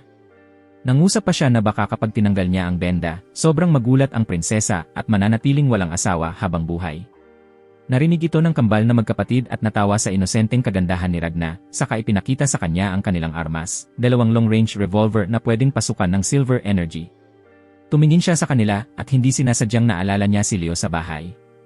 Habang nag-iisip pa siya, biglang lumitaw si Slime na naamoy ang dragon meat. Natutuwa ang kambal na magkapatid sa makitang cute na nilalang. Ipinakilala ni Slime ang kanyang sarili bilang masamang demonyong slime, ngunit agad niyang tinukso ang dalawa na ang kanilang mukha at ngipin ay katulad ng mga dragon. Agad na namula ang mga mukha ng magkapatid at naging mabigat ang atmosfera. Inimbitahan nila si Slime na sumama para sa ilang kwentuhan ng babae, at inosenteng sumunod siya, na hindi alam na ito na marahil ang huling pagkakataon niyang mag-enjoy ng ganoon. Dinala ng kambal na magkapatid si Slime sa isang madilim na silid at ipinakita ang kanilang tunay na katauhan. Ikinwento nila na mula pagkabata ay walang magulang at pinaglaban sa isang sirko. Pareho silang hindi alam noon kung paano maramdaman ang galit, ngunit nais nilang matutunan iyon upang maging tulad ng normal na mga bata. Kaya, itinali nila si Slime at hiniling na makipagtulungan sa kanila sa isang magic trick na magpapawala ng 12-dosenang paputok.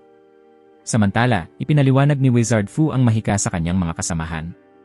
Gumamit siya ng mga incantation upang lumikha ng apoy at gumawa ng hand seals para bumuo ng fire shields. Sa mundong ito, ang mahika ay malapit na kaugnay sa mga dragon at sa dugo sa kanilang mga katawan. Kaya, ang teleportation formation na ginawa ni Fu ay nakabase rin sa imaheng iyon. Ngunit nahihirapan siya at ang grupo ng mga wizard dahil kulang sila sa magic power para maisakatuparan ito. Kahit patayin nila lahat ng dragon sa labas para sa dugo, wala itong silbi dahil ang formation ay tumatanggap lamang ng mga tao bilang daluyan. Kung babaguhin, darating ang mga dragon para umatake. Lalo pang lumala ang sitwasyon dahil maraming miyembro ng grupo ni Fu na ilang gabi nang hindi natutulog ay napunta sa kalituhan sa isip mula sa labis na pag-aaral. Mabilis na tumakbo ang oras, kung hindi sila magtatagumpay agad, ipapapatay siya ni Lyse bago pa dumating ang mga dragon. Habang may isang kasamahan na nagtanong kung maaari ba silang tumakas ng sabay, sinabi lamang ni Fu na kalimutan na yon. Ngunit narinig ni Crimson ang lahat at nagpasya siyang tulungan ang grupo ng wizard. Samantala, unti-unting nahayag ang nakaraan ng 2 superior dragon warriors. Noong una, sila ay tapat na sundalo na ang amo ay pinatay ni Wing King Ultimacia. Sa kabila ng kanilang matinding galit, nang sila'y naging dragon, pinawi nila ang lahat ng puot at nanumpang tapat sa bagong Wing King. Tumayo ang strategist ng koponan upang pamunuan ang lahat, hinati ang misyon sa 2 direksyon, sirain ang kaharian at patayin si Ragna. Nang hilingin ni Kamui na harapin si Ragna, tumanggi ang commander dahil minsang inatake nito si Ultimacia. Ngayon, hindi makalayo si Kamui sa kanyang tabi kahit sandali, dahil kung mamamatay ang Wing King, lahat ay sabay na mawawala. Galit na nagtalo si Kamui, pati na binanggit ang mga bagay sa silid tulugan, na nagpatulo sa mukha ni Ultimacia at nagpatahimik sa kanya. Habang ginagawa ito, iminungkahi ng isang kasamahan na hindi na nila kailangan pang hanapin si Ragna dahil tiyak na darating siya kay Ultimacia para sa paghihiganti. Sumang-ayon ang commander at nagpasya silang ituon ang kanilang pansin sa mabilisang pagsira sa kaharian. Pinag-usapan nila ang pagsasama-sama ng lahat ng dragon sa loob at labas ng bansa upang lipulin ang mga tao. Isang kasamahan ang inatasang harapin ang Silver Energy Princess habang ang isa naman ay alagaan ang natitira. Pinaalalahanan ni Kamui ang kanyang mga kasama na mag-ingat sapagkat maaaring kasama ni Ragna, ang Death Reaper, ang Silver Armor Brigade. Ngunit siya'y nangisi lamang, sinasabing kung totoo iyon, siya mismo ang darating. Bago matapos ang pulong, napagtanto niya na may nais pang sabihin ang isa sa kanyang mga kasama. Pinaalalahanan niya ang lahat na mag-ingat, huwag mamatay ng walang kabuluhan. Sila ang mga bisig at paa ng Wind King, at kung madali itong mapuputol, mawawala rin ang Blood Clan. Kalahati ng puwersa ay nawala na, kaya ang mga nakaligtas ay may mabigat na pasanin. Kung hindi nila kayang manalo, dapat silang lumuhod at makipagkasundo, basta mabuhay sila upang makipaglaban muli sa hinaharap. Sa oras na ito, itinayo ni Princess Liz ang walang bilang na Silver Swords, inayos ang mga ito sa isang matibay na harang na pumapalibot sa labanan upang pigilan ang pagsulong ng mga dragon. Hindi maitago ni Isaac ang kanyang pag-aalala. Lumapit siya sa prinsesa upang tanungin ang tungkol sa sinabi ni Crimson na ginawa niya sa kabisera. Sumagot si Liz na dapat lamang maniwala sa mga bagay na tunay na kinakailangan, habang ang impormasyon na walang pakinabang ay dapat baliwalain. Gayunpaman, may isang bagay na hindi maalis sa isip ni Isaac, ang pahayag na ang mga superior dragons ay orihinal na tao. Ang kaisipang ito ay nagdulot ng pagdududa sa kanyang isipan, sapagkat kung totoo iyon, ang digmaan sa pagitan ng mga tao at dragon ay hindi eksaktong tulad ng kanilang pinaniniwalaan. Gayunpaman, matatag ang paniniwala ni Liz. Naniniwala siya na kahit pa ang mga superior dragons ay dating tao, hindi nito mababago ang katotohanan na sila ay mga kaaway at ang mga kaaway ay kailangang puksain. Para sa kanya, ang awa sa sandaling ito ay isang kasalanan. Kasabay nito, sa Zelda, ipinaliwanag ni Crimson kay Ragna kung bakit hindi niya hahayaang gamitin ang Silver Energy Combat Technique. Ibinunyag niya na sa mga superior dragons, may isang espesyal na individual na nagngangalang Thunderclaw Dragon Kamui na lumampas na sa hangganan ng kapangyarihan, isang halos di matalong nilalang. Ngayon, siya ay nasa tabi ni Ultimacia upang protektahan siya. Ngunit sa sandaling marinig niya ang balita tungkol sa pagdating ni Ragna, tiyak na agad siyang darating. Pagkatapos noon, ang labanan ay hindi na magiging isang pagharap, kundi magiging isang tunay na masakre, at halos hindi makaliligtas ang Silver Armor Brigade.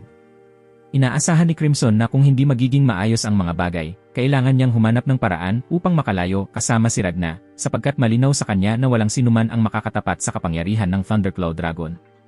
Samantala, patuloy na hinahanap ni Isaac si Crimson, alam niyang umalis siya sa kanyang pagkakakulong ng walang pahintulot. Habang dumadaan sa kampo, natisod siya kay Fu na parang nawawalang kaluluwa. Bigla, hinawakan ni Fu ang mga balikat ni Isaac, hinihingi na malaman ang pinagmulan ni Crimson, sapagkat dahil sa kanya, ang magic formation ng kanyang grupo ay umabot na sa isang antas ng kasakdalan na ilang ulit na mas mataas. Para kay Fu, ito ay isang kahihiyan, dahil matapos ang mga taon ng pananaliksik, ang kanyang trabaho ay perpekto ng agad na naunawaan at nalampasan ng iba. Matamis niyang inamin na si Crimson ay eksaktong tulad ng uri ng pinakamahusay na estudyante na kayang maunawaan ang lahat ng formula sa isang sulyap, habang siya ay kailangang magsikap ng walang katapusan at hindi pa rin makakatumbas. Ang mga mapait na luha ni Fu ay gumulong, na nag-iwan kay Isaac ng pagkalito kung siya ba'y dapat malungkot o matawa. Samantala, matapos maglaro ng ilang kakaibang laro, ibinalik ng kambal na babae si Slime kay Ragna. Ngayon, mukhang miserable at desperado siya, na walang awaang nabasag ang kanyang pagmamalaki. Bago makapagsalita si Ragna, lumitaw si Crimson, sinabing kung nais niyang i-channel ang Silver Energy sa mga sandata, kailangan niyang tumutok ng husto, hayaang magsanib ang enerhiya sa bagay upang hindi maramdaman ng kalaban ang pinagmulan ng enerhiya. Nang hilingin ni Ragna na tulungan si Slime na maibalik ang kanyang sigla, tumugon lamang si Crimson sa aksyon, pinataas niya si Slime at itinapon ng malakas sa lupa. Kaagad pagkatapos ng pagtapon, tumalon si Slime ng masaya, na para bang wala talagang nangyari. Agad na iniutos ni Crimson kay Slime na bantayan si Ragna, at huwag umalis sa kanyang tabi kahit sandali. Babalik na siya nang makasalubong niya ang pangalawang prinsesa, si Liz. Agad na humiga si Crimson sa kama ng masunurin habang si Liz ay lumapit upang makipag-usap ng pribado kay Ragna. Dinala niya siya sa isang tahimik na basement, kung saan ang liwanag ay pumapasok sa mga bitak sa bato, na sumasalamin sa kumikinang na mga espada. Tahimik na sumunod si Nasa mula sa likuran, natatakot na baka mawalan ng kontrol ang prinsesa dahil sa kanyang paghanga. Ipinaliwanag ni Lys kay Ragna ang kanyang mga alalahanin, natatakot siya na kung iwan nila ang kaharian, walang matitirahan ang mga tao at ang brigade. Kaya kinailangan niyang sumang-ayon na sumapi sa relihiyon ng Solar God kapalit ng kanilang proteksyon. Gayunpaman, nag-aalala si Lys na baka hindi siya mabuhay sa nalalapit na labanan, kaya nais niyang sumapi si Ragna sa relihiyon sa kanyang lugar, ipagpatuloy ang misyon na protektahan ang lahat. Nang marinig ito, umiti na lamang si Ragna at tumanggi, na nauunawaan niyang hindi siya kabilang sa anumang relihiyon, at hindi niya kailangan ang titulong Dragon Slaying Priest upang ipagpatuloy ang pakikipaglaban. Nang sinabi ni Lys na may premonition siya na mamamatay sa labanan, sandaling nabigla si Ragna. Sa sandaling iyon, biglang sinumite ni Lys ang 3 silver swords, itinutok ang kanilang mga talim ng direkta kay Ragna. Ipinaalala niya sa kanya na dati niyang sinabi na nais niyang gamitin siya ng prinsesa, kaya ngayon ay dapat niyang gawin eksakto ang sinabi niya, maging tapat na subordinate sa kampanyang ito at sundin ang lahat ng utos. Sa harap ng nagliliyab na determinasyon ng prinsesa, hindi sinasadyang naalala ni Ragna ang kanyang sariling hinaharap, kung saan palagi siyang nakikipaglaban ng buong lakas dahil alam niyang hindi siya maaaring mamatay. Samantala, si Lys, bagamat alam na naghihintay ang kamatayan, ay inuuna pa rin ang buhay ng iba kaysa sa sarili. Ang matibay na kalooban na iyon ang humipo sa kanya, kaya nagpasya si Ragna na i-channel ang lahat ng natitirang silver energy sa 3 silver swords ni Lys, nangakong maaari siyang sumapi sa relihiyon ng Solar God ng may kumpiyansa, dahil poprotektahan niya siya gamit ang lahat ng kanyang lakas. Ang makapangyarihang deklarasyon ni Ragna ay halos nagpatahimik kay Lys. Agad siyang tumakbo palabas na may maningning na mga mata. Bagamat nakaramdam ng kakulangan sa sarili ang pangalawang prinsesa, sa kanyang puso ay sumiklab ang matinding hangarin na maging mas malakas pa upang karapat-dapat na makipaglaban sa kanilang tabi. Sa parehong sandali, ang kabisera ay naging impyerno.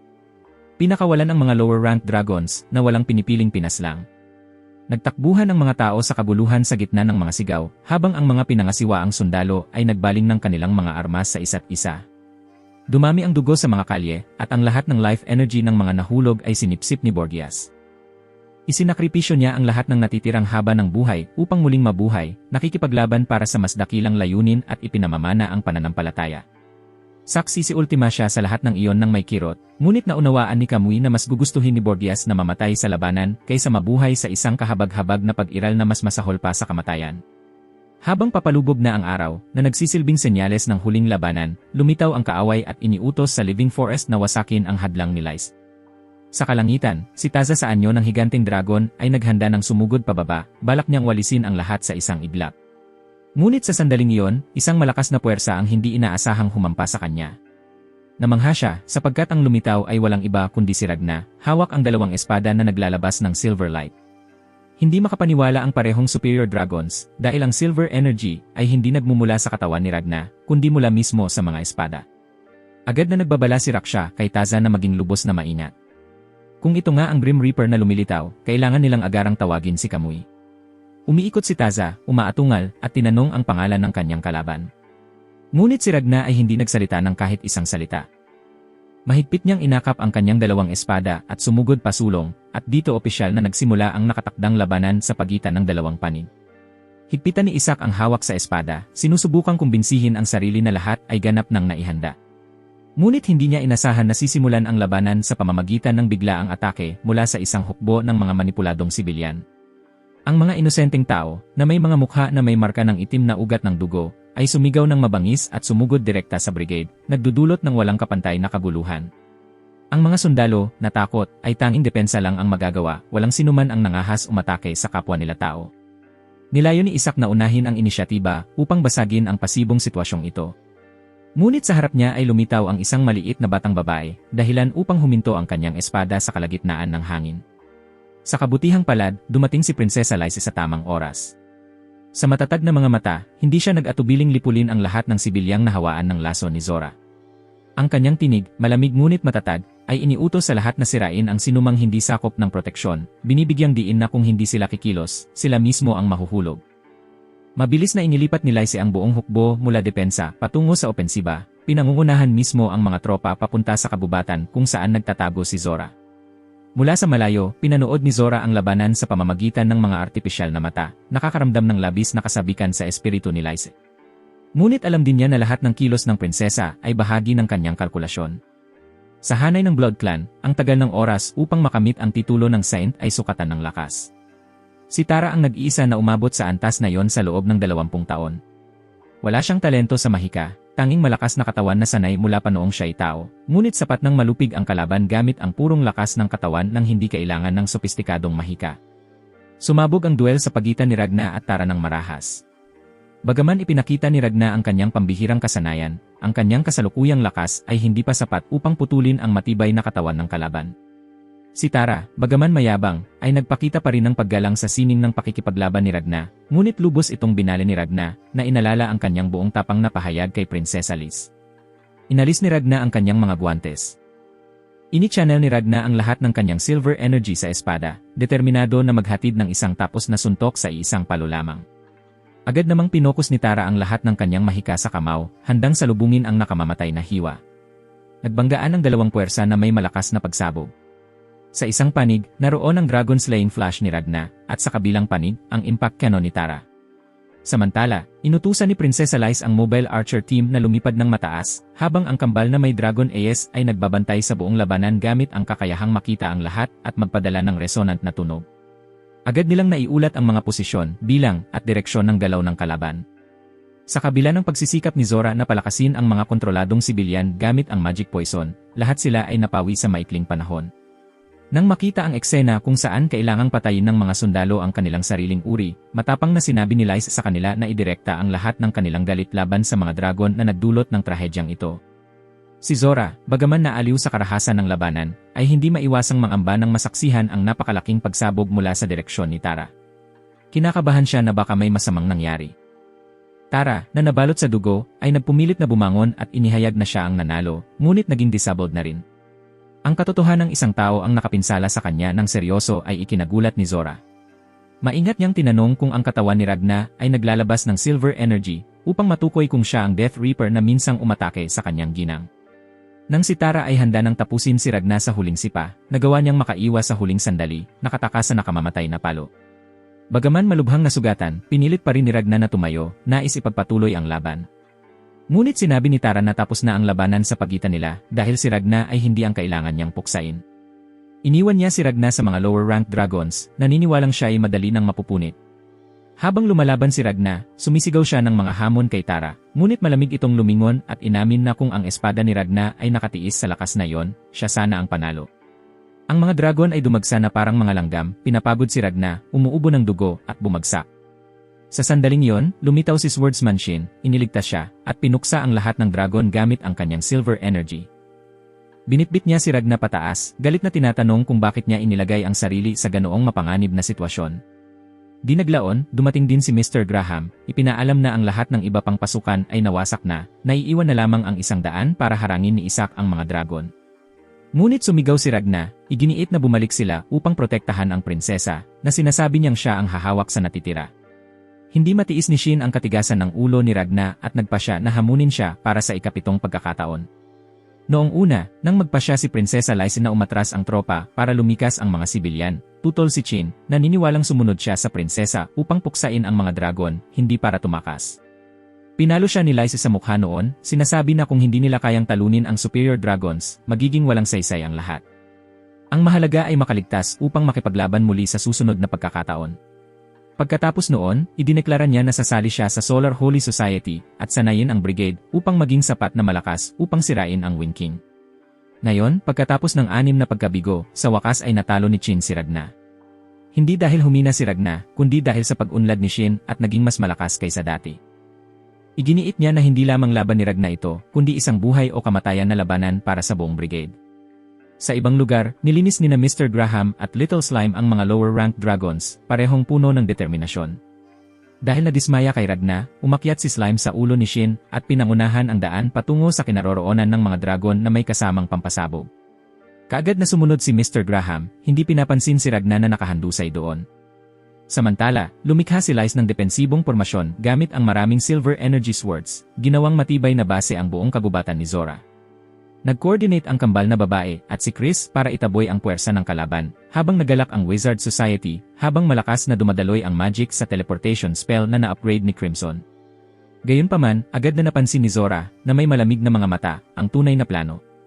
Pinapatay ni Prinsesa Liz ang mga dragon upang ma-absorb ang magic mula sa kanilang mga bangkay, nagbibigay ng enerhiya sa teleportation formation. Ang pagtuklas na ito ay hindi nagpatahimik sa kanya, bagkus nagpasigla, at mas lalo siyang naging sabik na masaksihan ang labanan ng kalaban na matagal na niyang hinihintay.